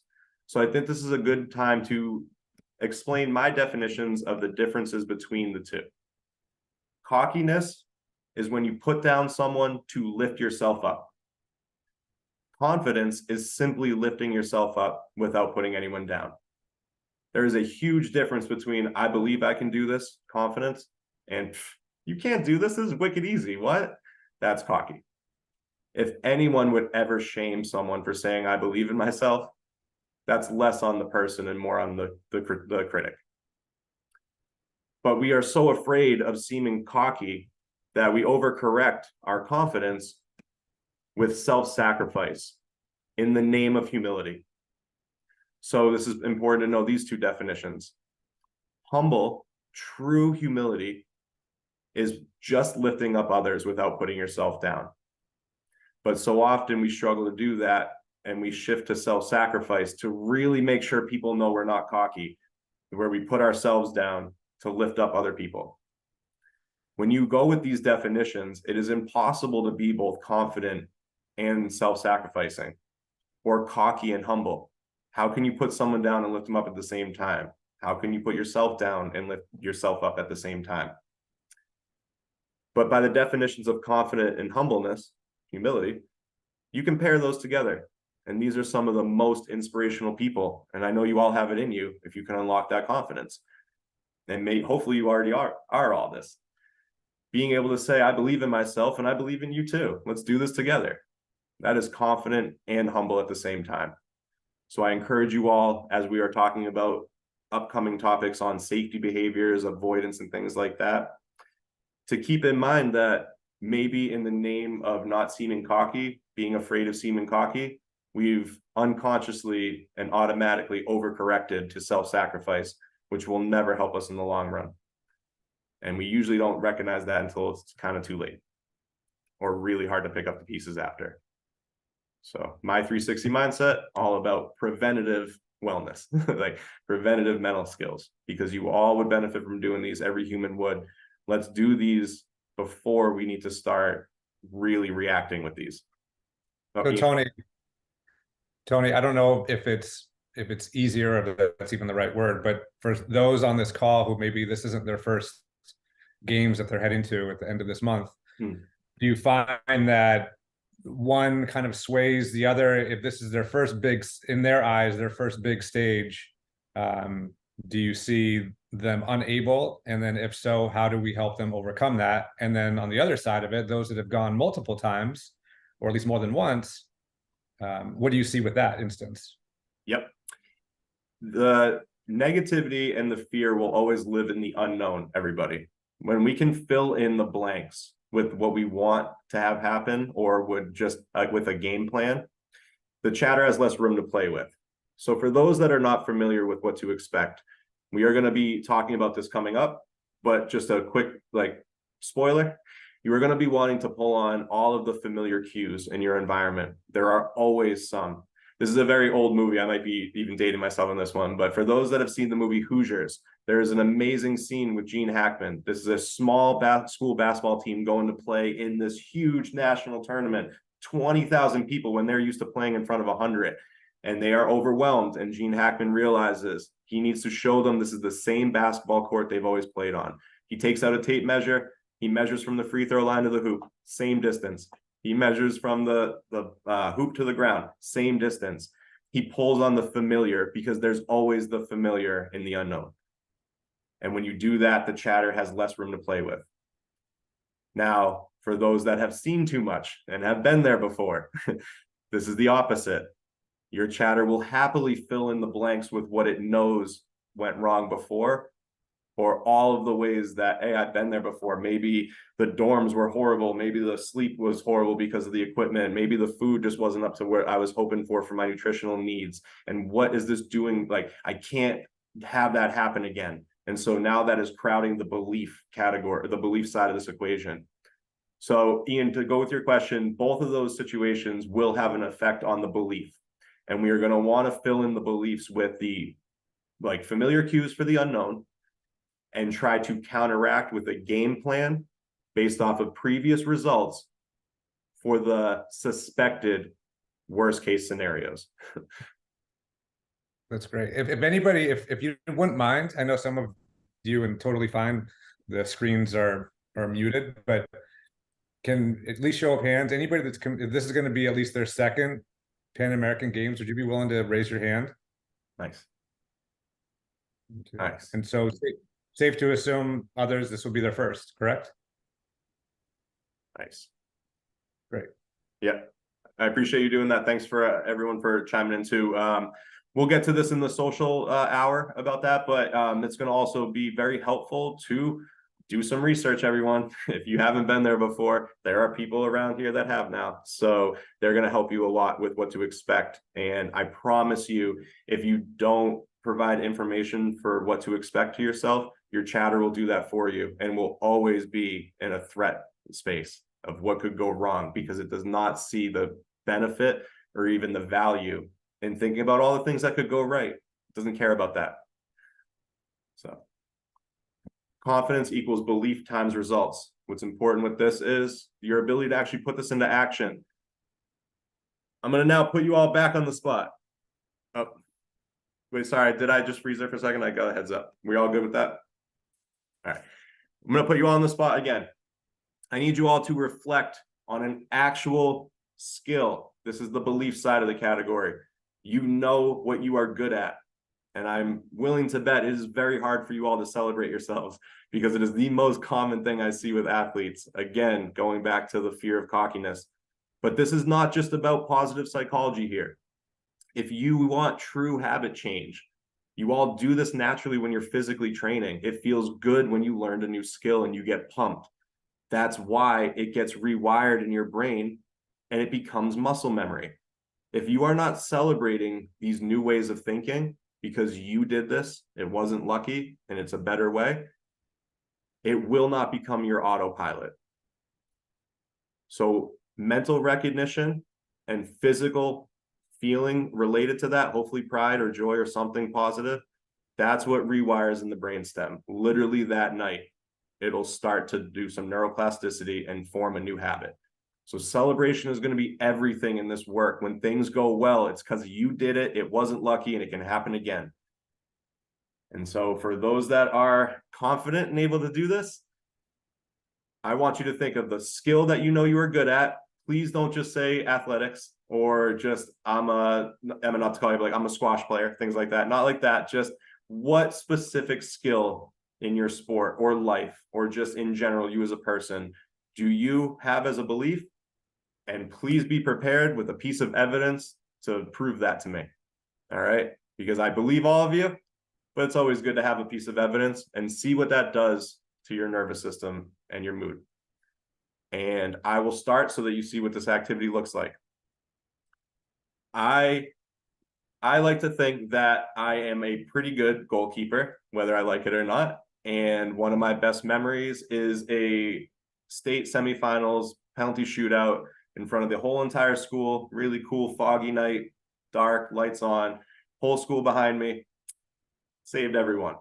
And it was the coolest feeling ever. And it really affirmed that, hey, I am a pretty good goalkeeper. And so you see how that belief and result will close the loop. I did not put anyone down and say I'm the best goalkeeper on the planet and everyone else is horrible. But I knew I'm capable of doing this and I'm good at this. And so that now will put me in a position to go try to grow in similar situations. And so for you all, who's ready to throw out something you know you're good at, just chime in and a little story to back that up. This is important for me because I can tell how uncomfortable it's going to make you all. We got to push through. Let's soothe our body. And then tell me your skill because I know you all have them.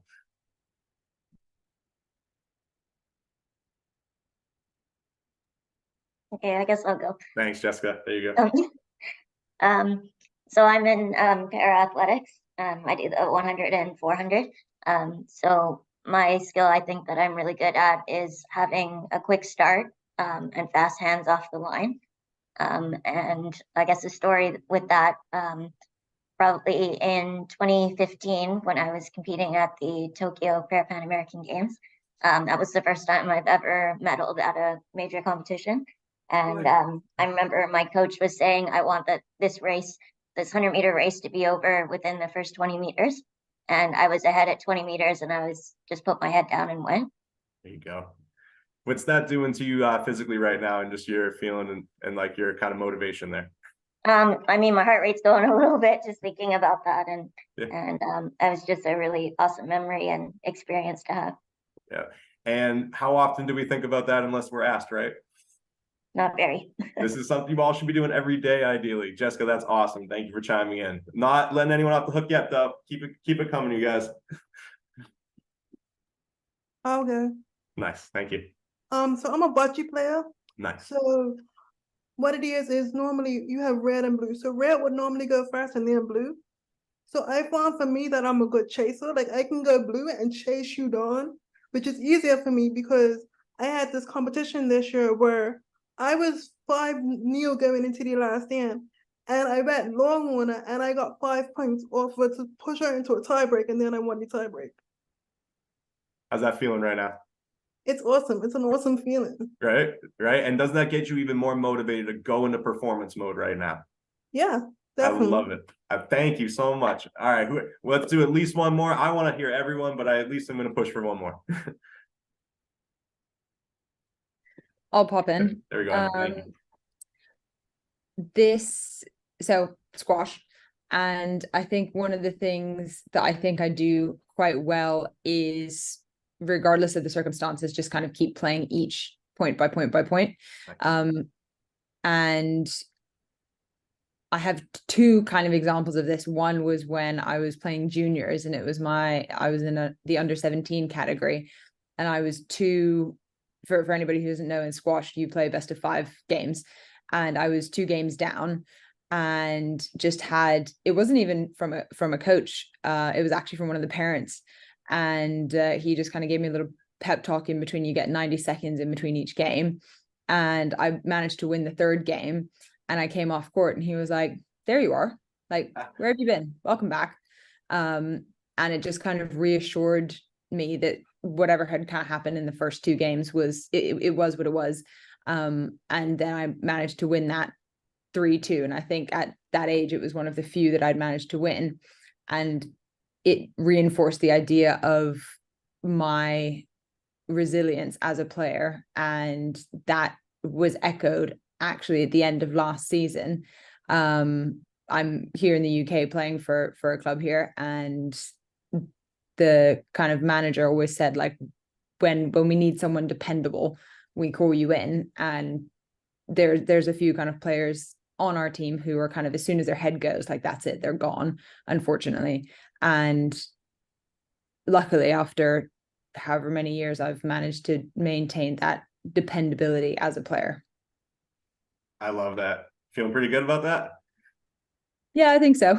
I love that. And I think you brought up something that's a really helpful, like, just side tangent or sidebar real quick, is what we call self-efficacy and how we stay resilient when things are going wrong. The number one way to do so is to pull on moments that you've been there before, that you've done this before. And now you have those results and those memories, that the more you close this confidence loop by remembering the skill you have and backing it up with evidence, when the environment challenges that in the future, you already have your cycle going. You already know the loop between, this is what I do to stay resilient, and this is what's worked in the past, chatter. We got this. And you're more likely to bounce back. So I appreciate that story. Thank you. Guys, this is going really well. I mean, I know it's tough to talk to the group, but I think this activity is just kind of too beneficial right now with the energy we're seeing and the benefits it has. So I'm going to keep pushing. Let's hear some more skills from some people and some good stories to back these up. I was gonna say, I'll jump in if no one else wants to, but I talk a lot. For me, it wouldn't be in triathlon. It would actually be in my cycling career. And it would actually be just the skill of drafting. On paper, my numbers, my watts were not as good as my results became. And I found that in like a time trial where it's just you against the time, I was not that good. And sorry, that's sort of coming back to putting yourself down. But on the other hand, when it was just a bunch of us, like Com Games, I think I want to say my second Com Games, I'd spit, but my first for cycling, 167 starters. My number was 167, last to be called up to the line. You're starting at the back. But once the gun goes, everyone has to break the wind, but I never really got to the front, but I just followed. And before you know it, you're down to there's 20 of you left. And it was just the skill of knowing that there's better athletes. They're in the more control play, and I'm in the defense.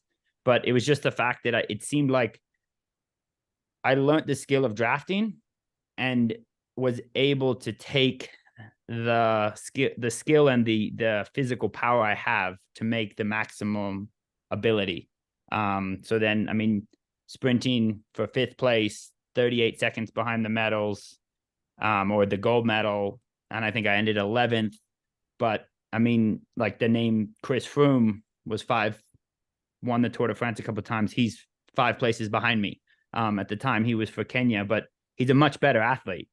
But when you're just, when it's suddenly not just heart and lungs, legs against the clock, and you put the skill set in there, I learned how to maximize. So that's what I'd say I'm good at. But I will say that what you touched on, switching a little, is celebrating. It's funny that you say to make sure you celebrate, because I'd say I'm not the best at that.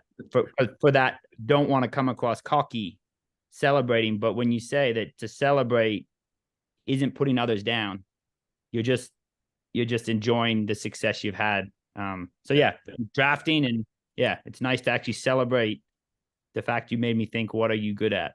Thank you. No, I appreciate you doing that. And I think this is a good moment to bring back in the body posturing of why we're celebrating everyone. I think that if you are not celebrating, it can actually be considered as you are lessening your skills. You are taking away part of your game, and you're just going easy on the other team. And this is why. When you are celebrating, if you would have seen in the video, which again, we should have time for, when you're moving your limbs, every athlete kind of celebrates the same way, some sort of physical movement. And this is because when we do that, we get a burst of testosterone, regardless of biological sex, and we get a burst of cortisol. We get confidence without stress. We get into performance mode, basically. So when you're not celebrating during a good performance and after a good performance, you're actually kind of going easy on the opponent. And it's a little disrespectful to them, whether you realize it or not, because when you are celebrating, you are actually giving yourself performance fuel. For anyone that's a fan of sports video games like basketball and stuff, when you make 3 shots in a row, your player gets on fire and then they can't miss. This is actually a very accurate representation of what happens when you are celebrating being in the zone and having the game of your life every single time. So for those that are struggling with celebration, which is almost everyone I work with, there is a step-by-step that can help with this. If you would like me to go more this route, I'm going to give the surface of it, but we can definitely go deeper. Just please interrupt before we move on. For those that are learning to celebrate, you first start celebrating when you are doing something you are enjoying by stopping and just reminding yourself, hey, this is fun, or hey, I'm enjoying this, and then go back into the activity. When this starts becoming a habit for you, now you can do better at when the activity is done, looking back and reflecting and saying, I did a good job, or I can celebrate this. So first, when you're actually enjoying it, your body's in a good place. You should be able to mentally recognize, all right, I can say that I'm doing a good job. And then when the stressor's over and you enjoyed it, you're going to probably be more likely to be able to look back and say, yeah, that was enjoyable. When you get good at those first 2 steps, now you go to the more difficult things to celebrate. Now you go and you flip it to when you are doing something that is very difficult to celebrate. Once the difficult task is over, now you get better at celebrating it after. And once you get really good at that 3rd stage, you then move to the final stage of celebration, which is getting really good at giving yourself credit when you're doing something not naturally enjoyable. And when you have all 4 of those celebration points hit, you become a natural performance booster. And as we saw with the group, which was absolutely incredible, you all seem ready to go do your sports right now just by thinking of that. It really works, you all. It really will put you just leveling up. Think about how many of your competitors are so afraid to celebrate and are cutting off biological fuel to their performance. Please don't fall for that trap because of society's mixing up between confidence and cockiness. They're different. So anyone want to chime in before we get moving on? This is a great activity. I appreciate you all. It's just for the sake of time. Oh. Hey, Jane. Yep. So I say that one of my skills would be being able to keep calm when it comes to my sport, archery. Mm-hmm. So when I was in the Dominican Republic a while back, I was doing a head-to-head. And at first I started off, I was a little nervous, but then I kind of collected myself. And I was able to lock in, and I beat the guy 6-0. So that took me on to the next event that I went on to. Are you wondering how to make sure in between those downtimes the focus is maintained? Yeah. Yeah, this is actually a perfect question for what we're going to be getting into in the next coming slides. So what I'm going to give you as far as a clear answer right now is I would like to show you how to do neutral self-talk game planning between events. And we're going to dive into that more because it's a very common thing what you're bringing up. But please, Jaden, interrupt at any point if you feel like I'm not directly addressing your question enough, okay? All right, thank you. Thank you. Good stuff, everyone. I really appreciate the participation. You all are a really great group right now. Thank you. All right, let's do a quick temp check. Room doing okay? This is a good amount. we'll get through this slide. I'll do a 5-minute like bathroom break, but we have a lot to get through, and then we'll come back because it seems like everyone's really engaged, and I appreciate that. So really important. I've been using this phrase chatter a bunch. Like, what does it mean? There's a difference between you thinking, your self-talk, the thoughts you want to be having and are putting in your head, and the intrusive thoughts, the images and thoughts that just pop in your head without you trying and you can't get them away. So I want you all to get really good at recognizing the difference between self-talk and chatter, you thinking and your fear thinking. And what this looks like is all you can think about is the thing going wrong. All you can see is the mistake playing out in your head. You're probably in the chatter state. You're probably in the red zone. That's how these tie together. You're too hot or too cold, it's most likely chatter. If you're feeling good, it's probably you thinking the way you want to be thinking. And this is something that I'm very proud of in our work, that when you follow the research, we realized positive self-talk does not work if you don't believe it. And it is very tough to see athletes try to just remain positive when it just isn't believable. We work a lot with mixed martial arts and boxing. There is a saying in boxing, everyone has a plan until you get punched in the mouth. You can try to remain as positive as you would like, as just optimistic as possible, but once that thing goes wrong, once that punch is felt, good luck holding on to that positivity.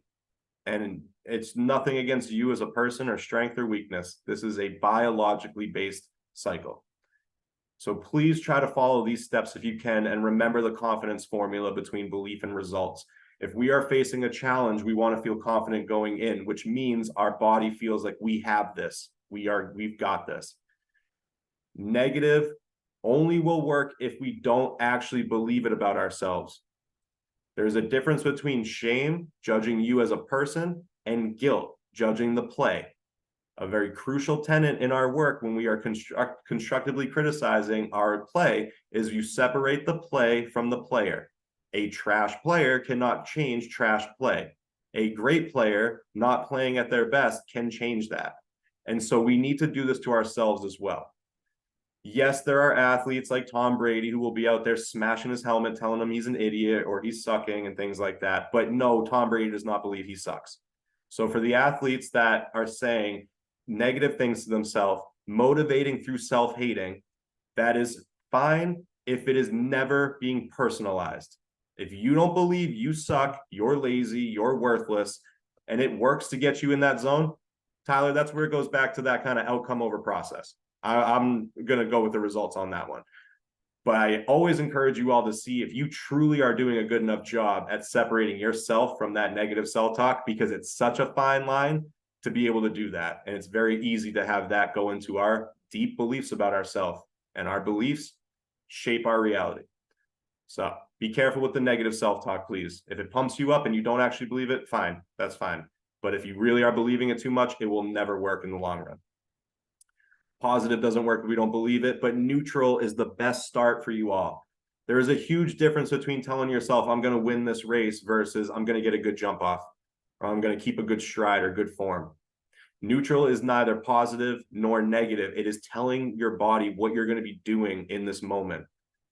So I encourage you all to think about 1, 2, maybe 3 aspects of your game, which is why I kind of had you all point out the skills that you will pull on with your neutral self-talk when things start going awry.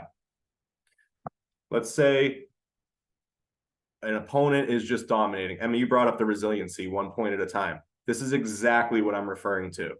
1 point at a time is not, all right, you're going to make a comeback. You've got this. But it's also not like this mountain is just unclimbable. 1 point at a time is, hey, chatter, this is our plan. I am recognizing that we're down. I know you're right to feel like nervous right now, like things aren't going the right way. You don't deny that, but here's the plan. All right. And so when you tell yourself 1 point at a time, brilliant. That's brilliant, because now you start chipping away. And once you get that next point, a little celebration. All right, 1 point down. You show your body it's working as you celebrate that plan being fulfilled throughout the way. And then your chatter will lighten up a little bit. Hey, Tony. Yep. So question. So I certainly get that analogy as a former tennis player, and squash probably gets it, where you have changeovers and you have time in between a point. but how do you implement that for somebody that is in a pool or is running? Yeah, and Jenny, I definitely encourage you to see if this is different than your experience in the pool. What I've noticed when working with very short timed activities is that you still get that initial oh no feeling. That wasn't a good jump. That wasn't the start I wanted. And that tends to then just cloud everything. So if you have a makeup phrase, which is going to be our pump up phrase coming up, of strokes, smooth strokes, or grab the water, something like that, that even if it's a 30-second thing, it will ease that feeling of, oh no, it didn't start the way I want. Jenny, do you think that that's something that's doable in those types of short races? I do. I think there's a couple of things as well. And I won't spend a lot of time. I think the familiar cues in this sense. So at the midway of the pool, the getting into the turn, etc. So just kind of moving through those race points. And I also was reflecting on when I was an athlete, and the common parlance, if you will, for mindset was just move those thoughts out, right? So, I'm listening to bad start. We were taught in our mindset work, okay, just move that thought right out. But what I'm hearing you say is the art of moving into that next part of that race consciously, as opposed to slowing that train down. And I think that's really, really powerful when you master that. Let's not try to suppress that bad start, but okay, it starts done now. What am I going to do for that middle part or that end part? Is that in line with your philosophy, Tony? I love that. Thank you for saying it that succinctly, because this is why mental skills translate outside of the pool into life. If you all are able to be recognizing how to do these skills in those moments, how to stay pulling on familiarity and familiar cues, sticking to a game plan, and just being able to get to appreciate the part of you that is worried without denying that part of you. We all have the mind and the body. The body's job is to be afraid and make sure that the mind has everything covered. When you start to pretend like that part of you doesn't exist, it will come back and affect you in ways that you're not wanting it to. And so when you're in touch with yourself and just not pushing those thoughts out, but appreciating that one of our teammates is scared and we need to hear them instead of just telling them to shut up and ignore it, now the whole system is working together because it all feels like it's heard and has a plan and can handle this challenge if it works together. So yeah, definitely not fighting those intrusive thoughts. That tends to, I appreciate what they're saying. Like in that time, if you're able to just let them in and let them out, that's a very strong meditation technique. In the front door, out the back door. I find though that people do this with trying to force it out the back door, and that makes them stick around longer. So if you just appreciate that they're there, they're more willing to leave if you tell them the plan. So yeah, what's up, Al? Tony. So this is my first ever time speaking to a sports psychologist, and I'm realizing some of the stuff. Like the positive talk doesn't work if you don't believe it. Like this is something, it's similar to how when you said, if you tell a kid, don't be scared, it doesn't work. And I'm realizing I did some of this without realizing it, but switching it to other sports, because that was a hard one for me, is deep down, a lot of times I didn't believe. So you can't just be like, you're good, it'll be fine, you've done this 100 times. But deep down, I didn't believe that. I didn't believe I was good. I didn't believe I could do it. And I would have to work out. But you're basically saying, I'm realizing that I would put myself in a neutral state. But you're saying, what about like in a tennis match, when you no longer believe you can win? Are you saying just put yourself in a neutral state of, you don't believe you can win the whole game, but you can win a point? Like put yourself in a neutral state of like break it down to, there's no reason I can't win the next point. Are you just saying make it small enough that here's the neutral, like, yes, the big picture looks horrible, but just put it like what, so neutral is just, if you can't, the positive belief isn't coming, you're saying just make it into a neutral that you can work with. I love the way you asked that, because what we're doing is we're forming, like, you still have the same destination. Obviously you want to have the comeback. And so that goal is the same. We're building with neutral self-talk a ladder to that goal, instead of just saying that we're going to just jump and land. Like, no, we're going to win this game. We're coming back today. Like, Again, I think you all can tell I'm a New Englander. I'm going to reference the Patriots again, the most epic comeback ever, 28-3 in the Super Bowl. Like what helped them all, and they all talk about, is not necessarily, no one was going around doing rah-rah speeches at halftime. It was, here's the film, go to fundamentals, keep tackling, it was all grounding through what they were good at and chipping away at that, rather than thinking, this is going to be amazing, like we're going to win. And so what you're doing with neutral self-talk is you're forming the actual path to the comeback, instead of trying to just leap to the moon and then miss. And I hate that saying, shoot for the moon. If you miss, you land on the stars. Sorry, everybody, that's not what reality is. You actually miss and come crashing back down to earth and never want to work on that goal again. So we do steps to that goal. So yeah, if you're trying to mount an epic comeback like that, it's all about grounding yourself with the things that got you in that position in the first place. So real quick, and then we'll take a quick break on this one because I think it's relevant. I would encourage you all, we don't have time for this today, but I would encourage you all to think about your player profiles. Again, with video games, if anyone's ever played a video game where you create a character, create a player, they have predefined skills for what it means to be a soccer player, things like that. So when you actually rank yourself for your competitive level, your age level, and all that, you start to then identify the skills that are the highest. And those are what we call your floor goals. When times are going tough, pull on your fundamentals, your floor goals, the things that got you there in the first place. So if that's a certain type of like serve that you have, that's kind of that, I'm going to chip away at one point by hitting this the certain way every time. When we feel like the challenge is too great, we don't go for what we need to do better. We just go back to what we're really good at. And that will help us catch up the rest.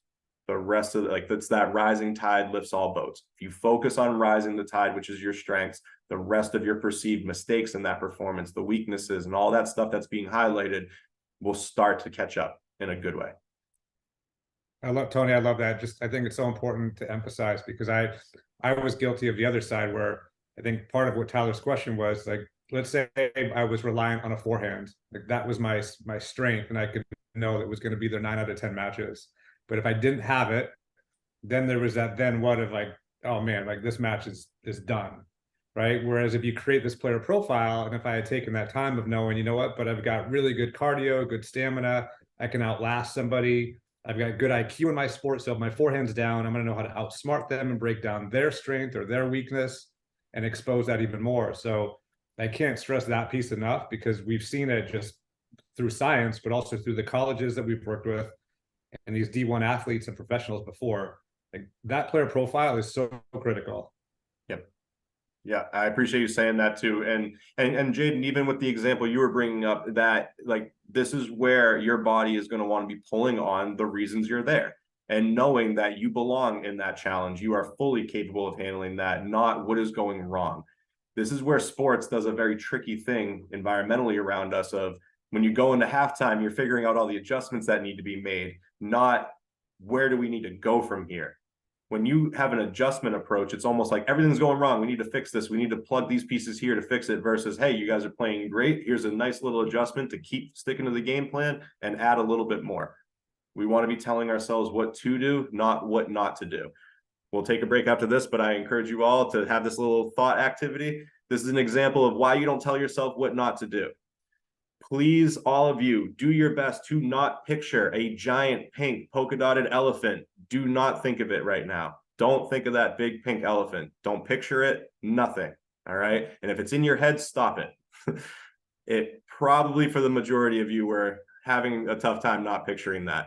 This is called thought irony. Our brains hate being told what not to do. It wants to be told what to do. The carrot versus the stick. So let's take a quick break. You guys are doing great. Let's just take like a quick 5-minute break, because we only have an hour left, but it's a lot. So we're going to then switch into a couple more on mental skills, and we'll come back. So we'll be back at like 2:10.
right, we'll start coming back to the room.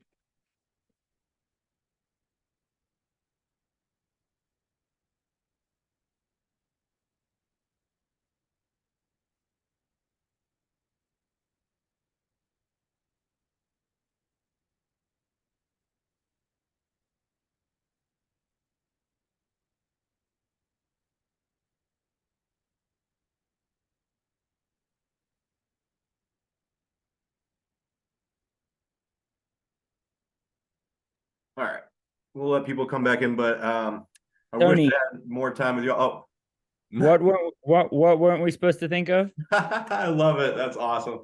Couldn't get out of your head, huh? I Yeah. tried. Yeah. That's that intrusive thought that we were talking about with Jenny too, like just trying to make those go away. No, it's gonna make them stay. So I really appreciate everyone. I think that we have just been really clicking on just matching some of the concerns that are popping up with the skills. I really just encourage continued participation. You all have been great. I am going to continue to go through some things rather quickly because there's so much I would love to offer you all, and we only have like 50 minutes left, and I also want to make sure I save time at the end for any questions. So again, please interrupt with anything if you feel a topic is very pertinent for you and your performance. But I apologize if I seem like I'm going through things quickly. We will scratch the surface and dive in wherever you feel most appropriate. So, reminder, start with the neutral self-talk. Tell yourself what you're going to do. You pull on past results of times where that went well. Emma, the comeback you mentioned, you saw that worked. So now you know this is what you got to do this time. It's going to ease your chatter and your nerves a little bit because you've been there before. And then when you do that, this is the time that you come in and positive self-talk the heck out of yourself. All right.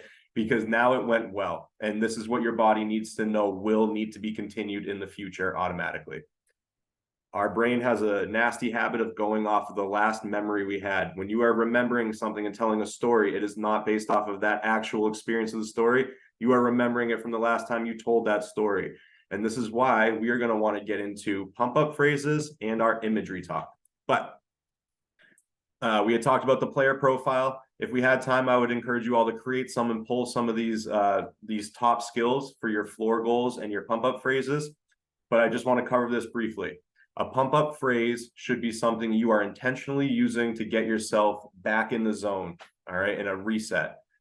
There are some cliches. I'm going to be a beast. I'm going to just keep working hard, keep focused, all those cliches. But if it is not triggering a feeling in you, it is not having the effect you want. For a mental skill to work, it's got to have the body following it. All right. So we have muscle to mind tricks. Taking a breath can sometimes make our thoughts better. But we also have the mind to muscle. And so when you have a phrase that can help the muscles feel better, that's a good thing to have. Just curious, anyone got a pump up phrase they love to use? My one is go fast and turn left. There you go. I like it. There you go. Neutral all the way. Love that. All right, there we go. So everyone, I encourage you to think about that too and genuinely write it down because you won't remember it when the time comes unless you are studying it before the event. All right. But we're going to shift into the last aspect of mental skills. Well, we got the voice. We understand why the voice is there. The thing's freaking out. It's kind of a representation of the fear from our body. So as long as we name the fear and we tell our body we're going to do about it, maybe that voice in our head will start to align with us a little more. But what about all those images of like the worst case thing happening, people laughing at us, disappointed faces, and all of that? This is another trick your fear is using to bring you into the red zone so it can take control and make you flinch. So it gets out of the situation. I want you all to get really good at recognizing the difference between chatter imagery and performance imagery. Chatter imagery, you did not cause, you are not controlling, you did not put there, and it is very difficult for you to get rid of. Most likely it is based out of fear. That should be your warning sign. It is almost always on the worst case scenarios that could happen, even if they're realistic, and it induces a stress response. What we want to do is teach you how to take that power back. Imagery is an incredible tool. Honestly, it's my favorite mental skill because it feels like magic sometimes. It's pretty freaky.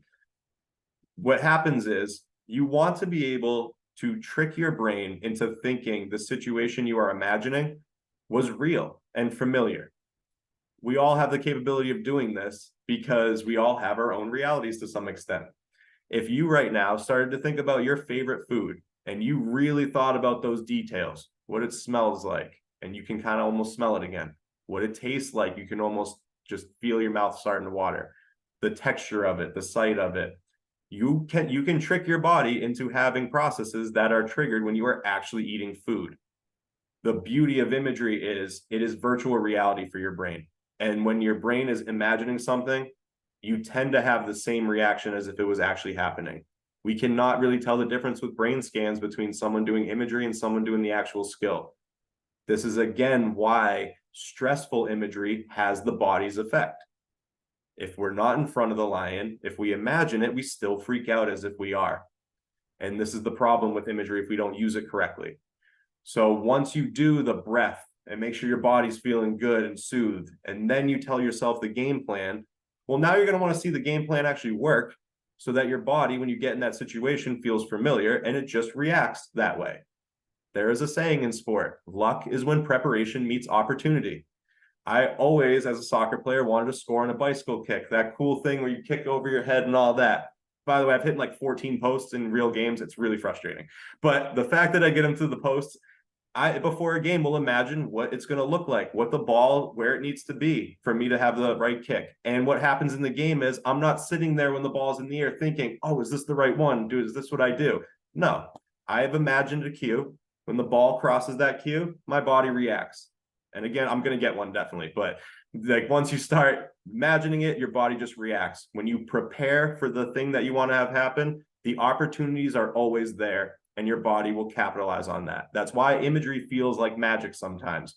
People imagining a one-handed catch in football or the perfect start to something, and then, hey, it actually happened. Like, that's pretty cool. But there is a measurable reason for this. You are tuning in your brain to all of the opportunities, not the threats. You are telling yourself as the skier to watch the path and not the tree. In skiing, if you watch the tree, you hit the tree. So this is guided imagery. And there's 3 rules to this if you really want to trick your brain and make it actually work for you. It has to end the way you want. Yes, self-talk should be neutral, not imagery. Imagery needs to go the way you want. We will get into, well, what happens if there's a mistake? Can we plan for that? Yes, we will come into that. But ideally, in pre-performance imagery, you see it go the way you want, so your chatter has an idea that this plan is actually possible and can happen. The second rule is that it needs to be very realistic. And this is where some of the planning for obstacles can come in. But the realism comes in a few ways. The movie you are watching in your head has to be real time. If it takes you a minute and a half to do the race, you have to have a minute and a half of imagery because your body wants to watch it like a movie and feel like it was real. If you skip ahead or you go in slow motion or fast forward, it takes away from the trick and your brain will not feel like you are actually preparing for the competition. So realistic with time and realistic with what actually might happen and all of the cues around you, which is leading into number 3. Familiar details is the most important thing for your body to feel like I've got this. So going back to that Hoosiers metaphor, seeing that the hoop is the same, pulling on the 3-point line in basketball, all of that stuff that is the same is going to make your body feel like deja vu. Oh, I've been here before. And then you're going to be in more control. So we pull on details with our senses, things like thoughts and things, all that. So when you are pulling on a performance, it'd be weird to think, why am I going to be thinking of a taste when I'm actually running? Or hopefully not taste of the pool, but even things like that. Well, it's because it's what you're going to actually be experiencing in the moment. And your brain wants to have every sensory experience replicated. This is a dress rehearsal. This is simulated practice. You want the simulation to be as real as possible if you want it to actually happen when the time comes. So what I would like to do is create our performance script. All right, create a brief little clip in your head. What is the step-by-step that you want to have happen, the game plan? And what are all of the sights, sounds, feelings, tastes, and just everything that's going to go into it, and smells, all of that are going to go into your performance. and just take a minute. I'll give you all, just for the sake of time, I'll give like a couple minutes to really just play that movie in your head. You all have a performance that you really want to go a certain way. Try to imagine that right now and see how difficult it is to keep your chatter from interfering and messing with it and having it go awry. Tony, quick question before they get into this. Yep. So for the sports and athletes that know who they're competing against, Mhm. do you want them to get as detailed as identifying, this is my competitor, I know what I need to do against them in this moment? Yep, only as a environmental cue, basically just another like tree in the background that will be there that you'll see, not as a threat in your imagery. You don't want to have them be, if they're trash talkers, that's okay to have them doing that, but you don't want to have it be eliciting the response that it would in that situation. You want to be controlling what the body's doing when you're imagining that, because that's how you're going to control it when you get in the situation. Let's say, going back to like this haunted house metaphor, if I'm going to send you all in a haunted house without these skills and tell you not to flinch, you're probably not going to be able to hold that back when they jump out. But if you can imagine all the situations that they're probably going to jump out at you, you can get pretty good at holding back flinches. They're probably going to be around every corner. They're probably going to be behind the doors and things like that. And so they now take the power away in your imagery by shutting off your body before you actually get in that environment. This is where imagery can be extremely helpful, and why we also want to sometimes relive some bad, or sometimes imagine some worst case scenarios, because we can safely plan for them. So again, the couple minutes are up. Sorry if you all were listening to me instead of doing the imagery clip. If you follow those rules, I set it up in a way that ideally we won't really need to check in too much about that. This hopefully kind of makes sense. And if you follow those rules, it will trigger the body's response to the imagery. But please always feel free to just like reach out if you have any more questions about that or want to go more specific with imagery. Well, I want to just quickly get into planning for like obstacles and things like that through imagery. So the one exception to the rule of being positive or having it end positive is, what if we are trying to correct a mistake or know how to handle when things go wrong? You can have a bunch of scripts and a bunch of plans in place for what may go awry or how you would respond to a mistake. The only two things you always want to keep in mind: end with the corrected imagery. If this goes wrong, I'm still going to have the outcome I want. That is the way that you keep rule number one for problematic imagery or like worst case scenario imagery. You still have it go the way you want. You don't want to end the imagery with you losing the race in devastating fashion. That will never help you in performance. But you can see yourself trip real quick and get up and then somehow find a way through pulling on those floor goals, pulling on the cues to get back into where you want to be and have your plan in case that happens. This is where you are now more likely going into the pool, say, to not even have to jump in the top-down state, because you imagery planned it enough that your body knows this stimulus just triggered this response. This mistake just triggered this game plan to go into action. Even less thought and more autopilot for efficiency purposes. So whenever you are planning for worst-case scenarios, it's just like staying neutral. You want to make sure that you have a plan for it. But the second most important rule of this is, you set your plan and you forget your plan. We haven't gotten into this, unfortunately, but one of the things that I work on a lot with athletes is called false safety behaviors. You thinking that you're helping yourself, but in the long run, it comes back to bite you. And when you are constantly planning for worst case scenario, even if you already have a plan for it and you're tweaking the plan constantly, we call that checking, and you don't trust your plan. So it's not a real one. So when you set your plan, forget it. You know what you're going to do already. That's the trust in yourself. And you do not go back and constantly tweak your imagery or tweak your plan, because now you're going to end up with one that's just almost self-fulfilling prophecy, where now I really don't know what I'm going to do. And then the mistake happens because you're in the red zone. So we can plan for worst case scenarios with imagery. We just always have to make sure they end with the outcome we want. And we have a neutral game plan throughout the imagery to show us a step-by-step plan to do that. And our chatter will most likely feel like we have it covered. Hey, what's up, Yep. So it sounds like imagery for things going wrong, you want to do briefly, especially if that likelihood is a very like possible reaction. Like in like that last one, a bike race, flat tires happen quite often. So like 10%. So one out of 10 races, you will get a flat tire. But you're still saying do a brief check, imagery, how you get over it, and move on. And the majority of your imagery should be for the performance. Yep. Similar to it almost in the same percentage of the case. Like you get a flat 10% at 90, you don't. Your self imagery should be success, results. Doesn't always have to be the win, but just a positive outcome, like 90%, and then just so that when something goes wrong, it doesn't derail you totally. That's the only reason you need to do the sort of mishap imagery. Yeah, it's basically just always having multiple paths to the same outcome, the desired outcome. And some of the best coaches in the world will always have every worst case scenario. If they match us with this card, we got to do this, this, and this. But the thing is that they're trusting their plan, so they're not anxious about it. And when the time comes to shift plans, they're in the zone. So they're effectively correcting and not overcorrecting or even bailing on the plan because no, this is different. This doesn't feel like what imagery was. So yes, multiple plans are completely okay as long as you trust the path that you've created. And when the time comes, you're going to be ready to enact that path or choose that path. Like you can have as many as you want, as long as it's just keeping you going to the same outcome. Now, huge difference between motivation and discipline, everyone. Motivation quickly is a very natural feeling.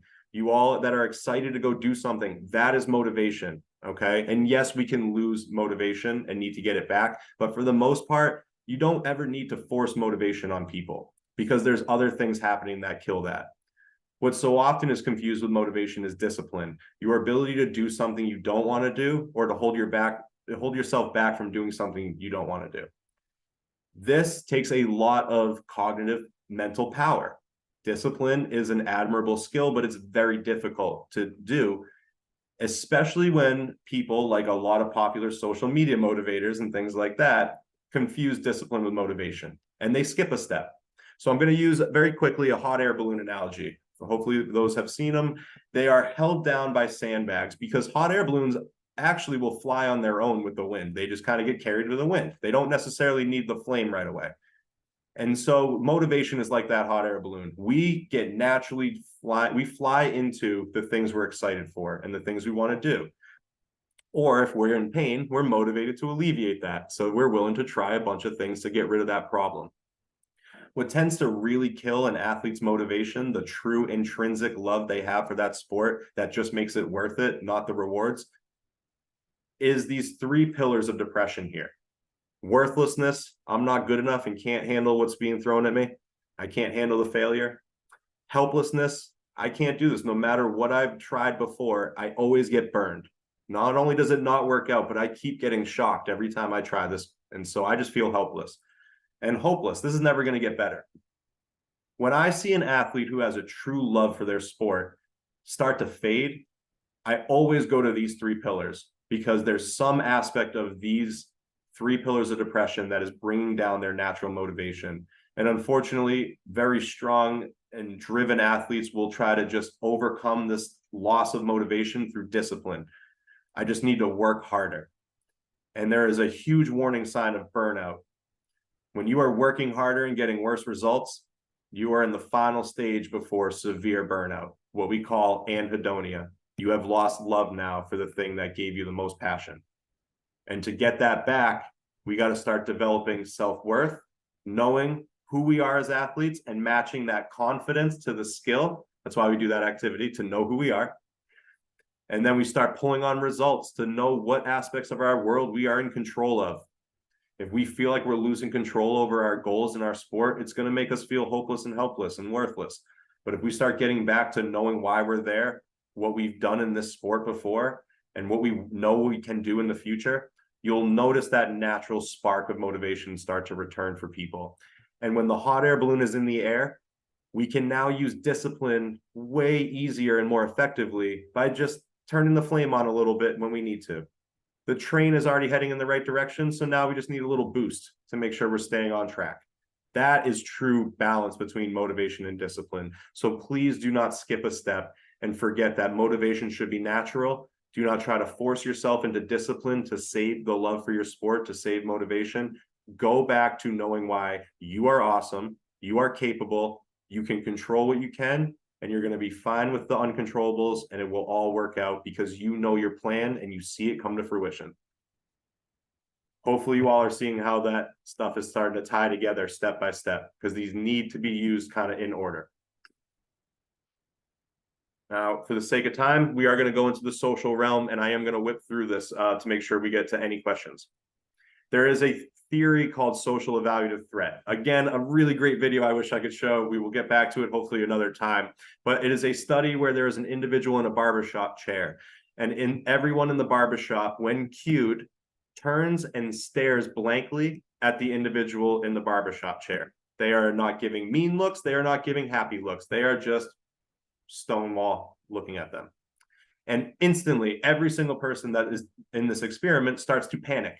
They get sweaty, they get very uncomfortable, they try to break the tension, and they are just in the red zone. This is because people highly influence our nervous systems.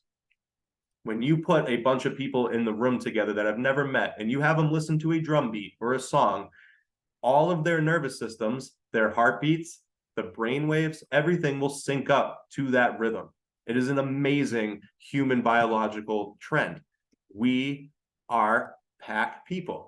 Yes, we are introverts sometimes, and yes, we are extroverts sometimes, but even the most introverted person I've ever met wants that one connection to someone they're close to, because our bodies need to feel like we are one with the group. But the problem with this is we are also deeply, deeply wired to not upset the pack. So when a face looks at us, it hits a part of our brain so deep down that is actually blocking our thoughts from our emotions. It's called the anterior cingulate cortex, the ACC. But it basically is the oops center. Oops, I disrupted the pack. And it blocks our ability to think rationally about this. And we feel very emotionally attacked or afraid that we upset the pack and we are no longer safe with the group. This is why it is almost impossible to just stop caring what people think about you.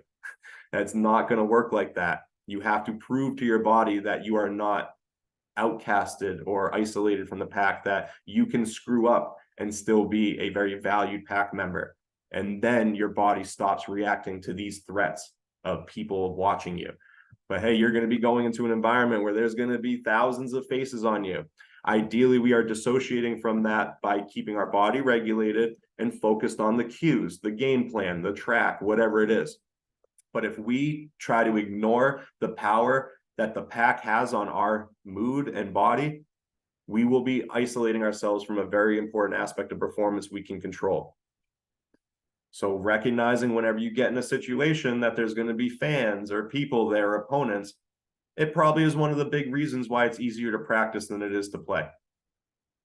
So that's one of the cues you might want to be planning for in your imagery of, why do I perform so well in practice, but when I get to the performance and I get to the stadium, it just crumbles.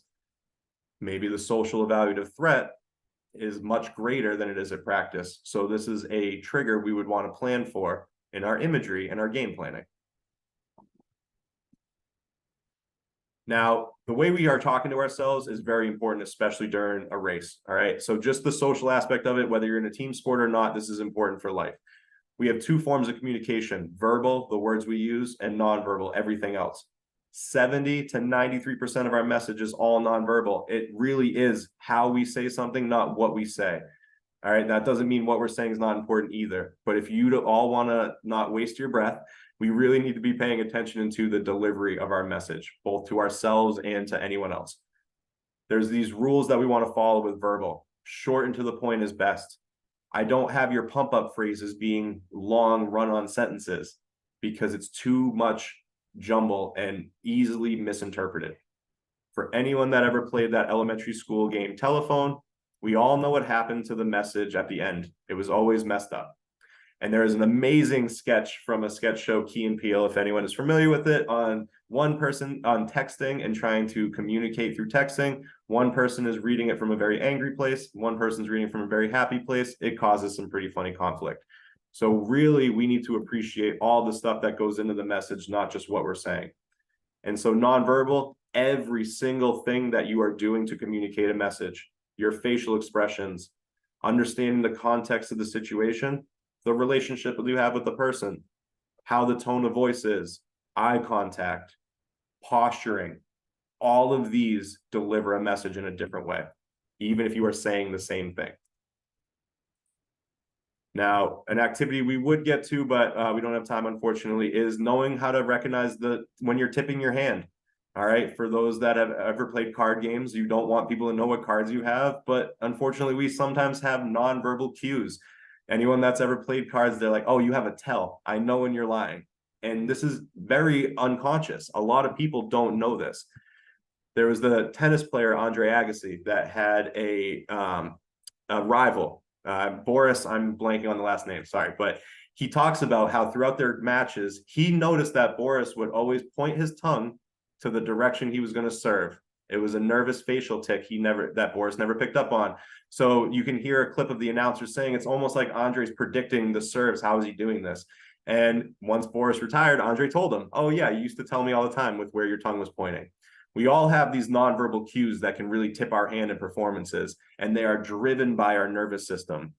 Body language is driven by nervous system. If you've ever tried to hold back an awkward smile, it's pretty difficult sometimes because the nervous system isn't comfortable. So I really encourage you all to think about your tendencies, to do a self-scouting report. What are your nonverbal cues that you do?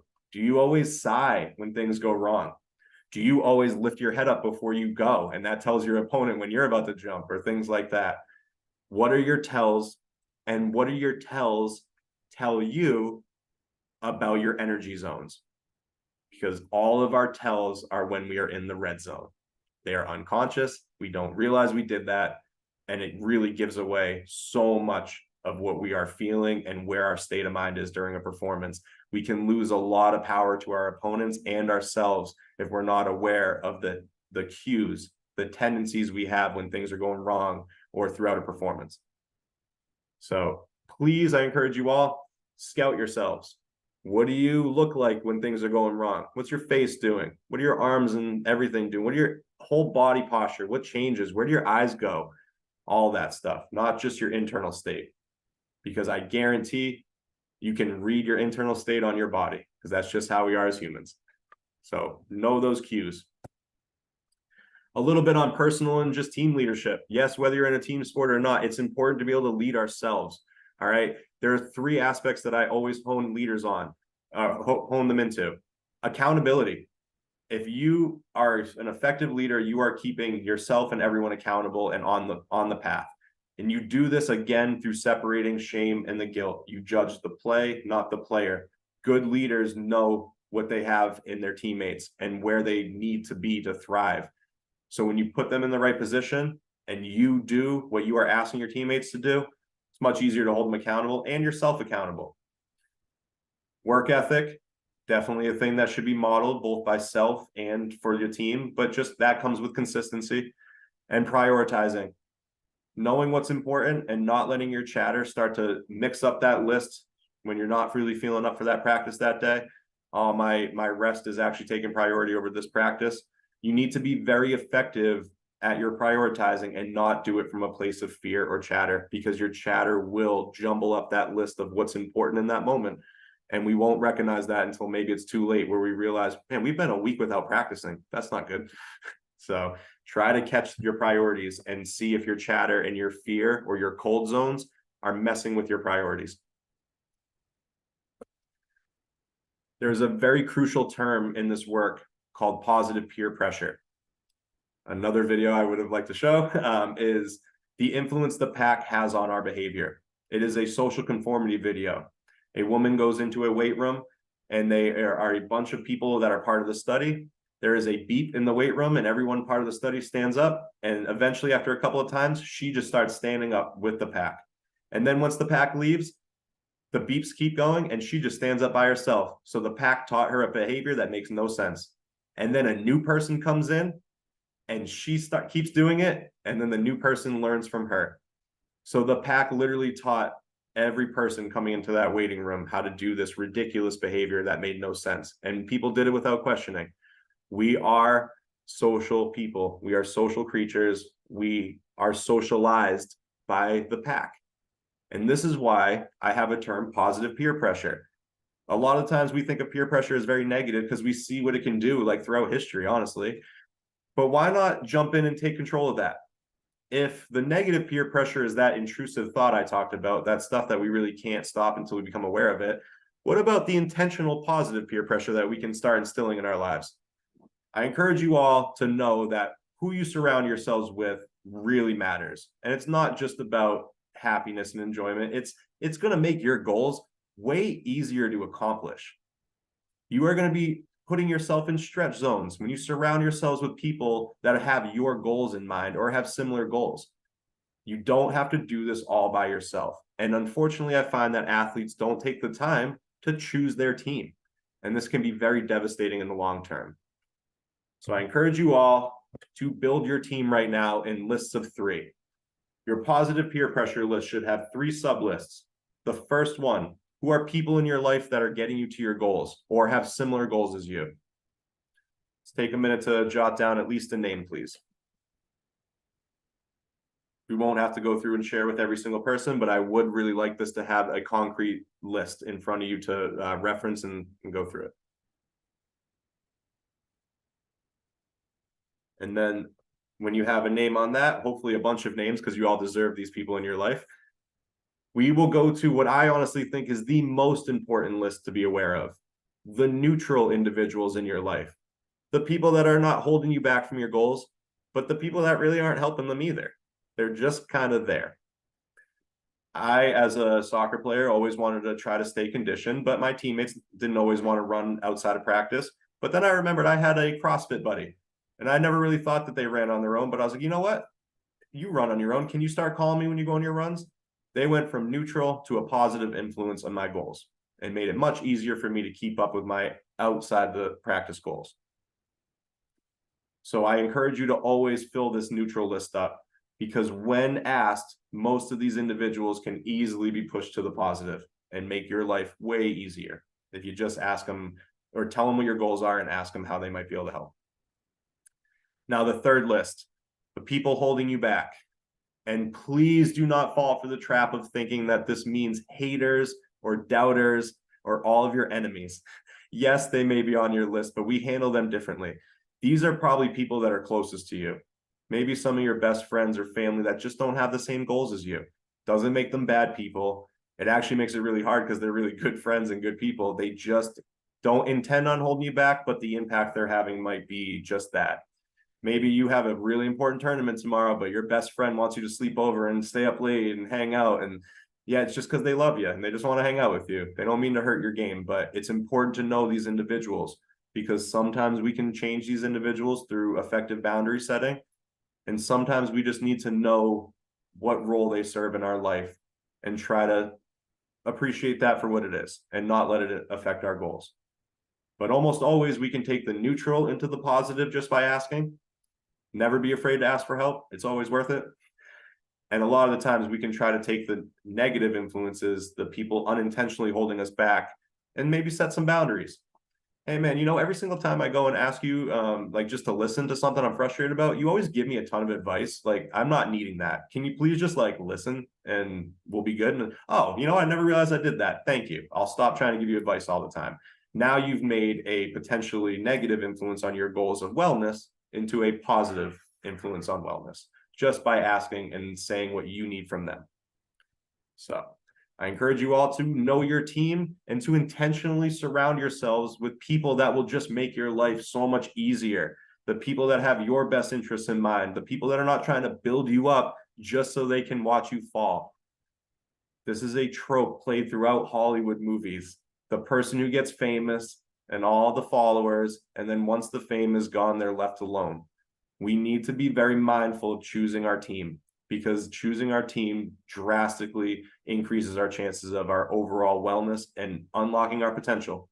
And I feel like, unfortunately, we kind of just go with the flow by letting our pack come to us, when you all are much more capable and powerful than that and can actually place these people around you or change relationships in your life to make them more beneficial to you. It is not manipulative or selfish or anything. I'm sure these people will be happy to help. So again, please pick your team wisely. And I don't just mean your athletic team, your whole social team. So a lot of information today, everybody. I really appreciate this. I know you must all feel like I just dumped a whole bucket of ice on all of you and just trying to pick through the pieces and see what can stick. So I would like to do a quick wrap up. If all of this information is jumbled, I really just want you to remember these 3 things, okay? Always start with the body. If you're not breathing, if you're not feeling good, nothing's going to help. Set a plan and stick to it, and then visualize it working out. And socially, really pay attention to the influence the social has on our performance, and try to pick your team as best as you can. What this all ideally will look like in practice for you as a flow habit. Getting into the performance. All right. Feeling good. Gonna stick to this 1 point at a time. A good jump, good form. All right, I'm seeing myself do this. I'm feeling ready. I'm feeling good. Let's do this. I just did that. I'm awesome. I can do that again. These skills worked. Let's keep going. Let's go. This ideally should be your step-by-step new routine. Pre-performance, during performance if needed, and after performance with a celebration especially. We do have enough time if anyone would like to just chime in with questions. So kind of feel free. Yeah, Jenny, good. Yeah, just that last part is really important around, positive, neutral, and perhaps those are negative. And sometimes it may be easier just to not say anything as opposed to speaking up. And I think that's part of the whole idea of be the storm and the advocacy. If somebody is on the fence in terms of not saying anything, because you could have some really tricky situations where, say even on a team that's representing Bermuda, you don't want to ruffle any feathers, but somebody is maybe not in a great mental space, or they were up first and they had a poor experience and you're up in a few days, and it's just easier to kind of walk away. What would you say to that, or what advice would you have? Great question. Thank you. This is getting into the reflex again. It is a safety behavior of pulling away. So in that moment,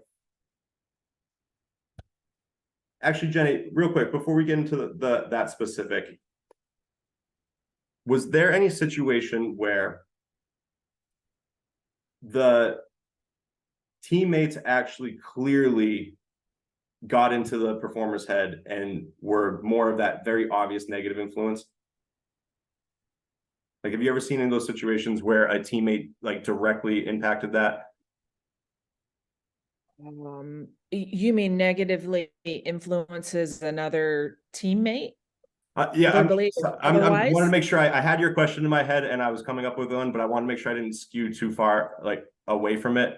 So sorry, do you mind just kind of rephrasing your question? Yeah, I think in my mind's eye, you talked about, in other parlance, sometimes it's your tribe, right? You've got your positives, and then you've got your neutrals, and then you've got those who may be impeding, and it may not even be intentional, as you say. And so you're looking around you. And so it may be in training in the lead up and day to day, but it could also be at the event. And you've got neutrals or not. Yeah. So sometimes, and I come across this with my athletes on it. Sometimes we're I think culturally, and that's just my view, sometimes very conflict avoidant. So yeah, it's easier to say nothing. And as you're increasing our awareness on these, I think, you could be on the fence. Those are obviously negative. Some of the tools and tips you've given us are really helpful, but I'm also mindful that some of us may just say, you know what, don't worry, I'll walk away, or what have you. What would you say, or what guidelines or what tips would you have? Okay, good. Yeah, I did hear that. Sorry, thank you for saying that. I just wanted to make sure I was going to answer correctly. So with conflict, is always going to be at risk for what we call avoidance. I had mentioned this word safety behavior, or these terms safety behavior, a lot. So remember, when we get into a threat, something is a conflict and we all picture how awkward it's going to be to have to go address this, we're getting pushed into that fear zone. And so the likelihood that we try to feel better by avoiding it shoots up, because if you avoid that, you feel better temporarily. So for everyone wondering if this is a situation that, is this worth it? This is what you should be sticking to. What is my long-term goal here? Safety behaviors always make us hone in on the short-term relief, because if it really feels threatening, like life or death, it doesn't care about tomorrow. It wants you to be okay now. And so that's what the avoidance of the conflict is doing. If this is a situation where your long-term goal for your team or your pack or yourself is not being impacted just by avoiding this, I can let it go. It's not something that's permanent or going to continue. That's a pretty good strategy. If it's one that's going to be holding you back from your long-term goal of performance or team chemistry or anything like that, it is something that should be addressed as soon as possible in the most effective way possible too. Because remember, how we say it, not always what we say. So let's give an example of two teammates fighting. And yes, we are both now in the physical state to not probably be able to hear each other too well. You're still going to want to come back to that when both people are in the right state of mind instead of avoid it for long-term success, so that doesn't continue. But sometimes we just have a blow up and we're best friends in the team and it was just a mistake. So there's nothing carrying over from that conflict. We had that burst of energy and we got it out and we came back down to the zone again and all is fine. So in general, if you're always wondering, is this the right thing to do or is this not the right thing to do? Ask yourself, will this get me to my long-term goal, not my immediate one? And you probably will be preventing avoidance and things like that. So this is connected to Jenny's question. And I think it's similar. So not an argument, but I think I've been to 10 major games. And honestly, it was a lot easier for me from triathlon and this Pan American Games. We are at a satellite, which means we're not in the games. Personally, it was easier for me when I was away because I didn't have to worry about other people. Like if one of your teammates has a bad event, you feel for them. But you have your own internal issues that you're fighting, and you're tired from training, you're tired from the travel, you're trying to perform at your best. So I think that's sometimes it's not a direct conflict, but you have someone who's putting you in a negative, who's your friend, who's a teammate, who you want to lift yourself up. I mean, you want to lift them up and yourself. And through this whole thing, I'm looking back through my notes. I have on the social, evaluating social ones, and I put in brackets, celebrate, confident, and disconnect from the negative. But when it's your teammate, you don't want to disconnect and just be like, well, that sucks for you. And I'm mentally preparing. And that's one where it's a hard one. But at the same time, that word celebrate, which I was never good at. But in this case, wouldn't it, like, finding something that the person, even if they've had a bad event, if we can find a positive, and like a lot of this all for me comes back to just celebrating, self-esteem, finding a positive, never putting yourself in a negative, or never put someone else in a negative, and worst case scenario, put yourself in a neutral. And you can relate these all for yourself, but I took that, like when Jenny first said it, I didn't take it as someone was fighting. I just took it as, that's why I want to ask it. Hell, they're negative to you. They're bringing you down with that, and they don't realize they're bringing you down. But they're bringing you down. How do you bring them up while not bringing yourself down? And yeah, I mean, I feel like this webinar has taught me some of those things in all my notes I've taken, but a lot of it is just positive, get to a neutral, don't bring others down. And I mean, when you asked about CU at the beginning, one thing Deion Sanders, I remember one of his quotes was, don't let my confidence affect your insecurity. Yep. And rung home to me when I saw it is, from Bermuda, I was always taught, don't celebrate, don't brag, be humble.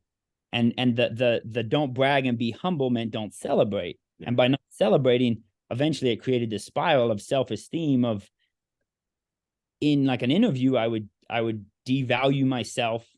And it's been amazing hearing what you've said. And so the same thing is, be positive, celebrate. If you can find something that your teammate has had a bad event, but if you find a common celebration, would that be a cue? And going back to cues, that your teammate who had a bad event, try and change their state, just as we would when we're like the same things we're evaluating for ourselves. Yeah. Do indirectly, like don't give it, like when you said just listen and don't give advice.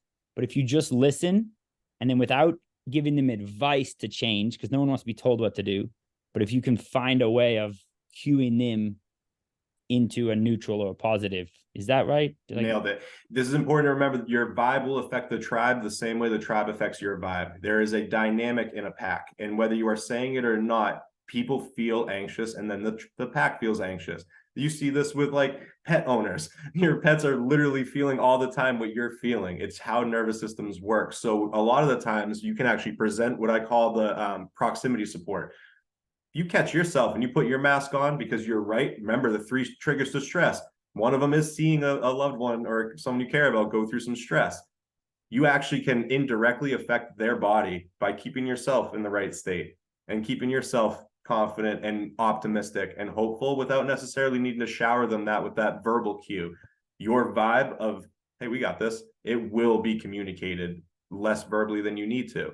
And so when this is really a valuable thing for coaches, sometimes just looking and saying, look at me, and breathing and seeing that the pilot is not freaking out. So that turbulence does not mean the plane is going down.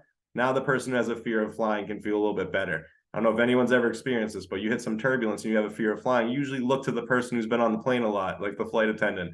If their face isn't okay, you're going to be way worse. If you feel like they got everything under control, our bodies tend to naturally pick up on their vibe. So a lot of the times, if you can recognize the dynamics that a teammate is having on you, know that a lot of it is biology, that we just naturally get stressed when people we care about are going through stressful things. And then we put our mask on and affect our vibe, we can indirectly affect the team in pretty amazing ways. And then if you notice those things getting affected, Tyler, like this person's bouncing back and starting to get back online, then you add in the positivity and the celebration. Because now they're actually gonna be able to hear you instead of feel like you're denying reality and like you're just trying to be nice, like it's not gonna work. No, if you're legit calm and they're just venting and then they calm down because you stayed cool the whole time, now you can talk to them. That's why 2 people working each other up in a positive feedback loop, never gonna get a message across. And so I love the celebration of the positivity after that, but they got to be in the right nervous system state. Ideally, the thing I want everyone to remember here is, like, unfortunately, everyone, we are products of our nervous system. And if that's not going the way we want to, we need to make sure that's in check first before we try anything else. And whether it's us or regulating someone else's, the best thing to do, put your mask on, take your breaths, and put that vibe out into the world. And I guarantee, not just because of some mystical law of attraction stuff necessarily, very measurable vibe and tribe mechanics, you will start to change your environment, your reality. You will manifest a reality of opportunities instead of threats, because your body has seen the benefit now of seeing the world through an opportunistic lens. And that's perfection to me, honestly. So I really appreciate you all. I wish I had so much more time with you all. I can see like the wheels turning and the interest. So if we can ever make something like this happen again, I appreciate it. Thanks. But I am so confident in you all putting in this work and honored that you took the time out of your busy schedule before these big events. All right. But could not be more pumped and excited for you all to go do what you're going to do out there. All right. But really thank you all for the time. I'd say one more thing. Hopefully everyone has got something out of this different. I've actually got a lot, especially switching from an athlete to a coach. I love how Tony, I just saw him there, pat his chest. I'm going to try and celebrate more. So if you see me at Pan Am Games and you see that I'm not celebrating, just click your finger or something.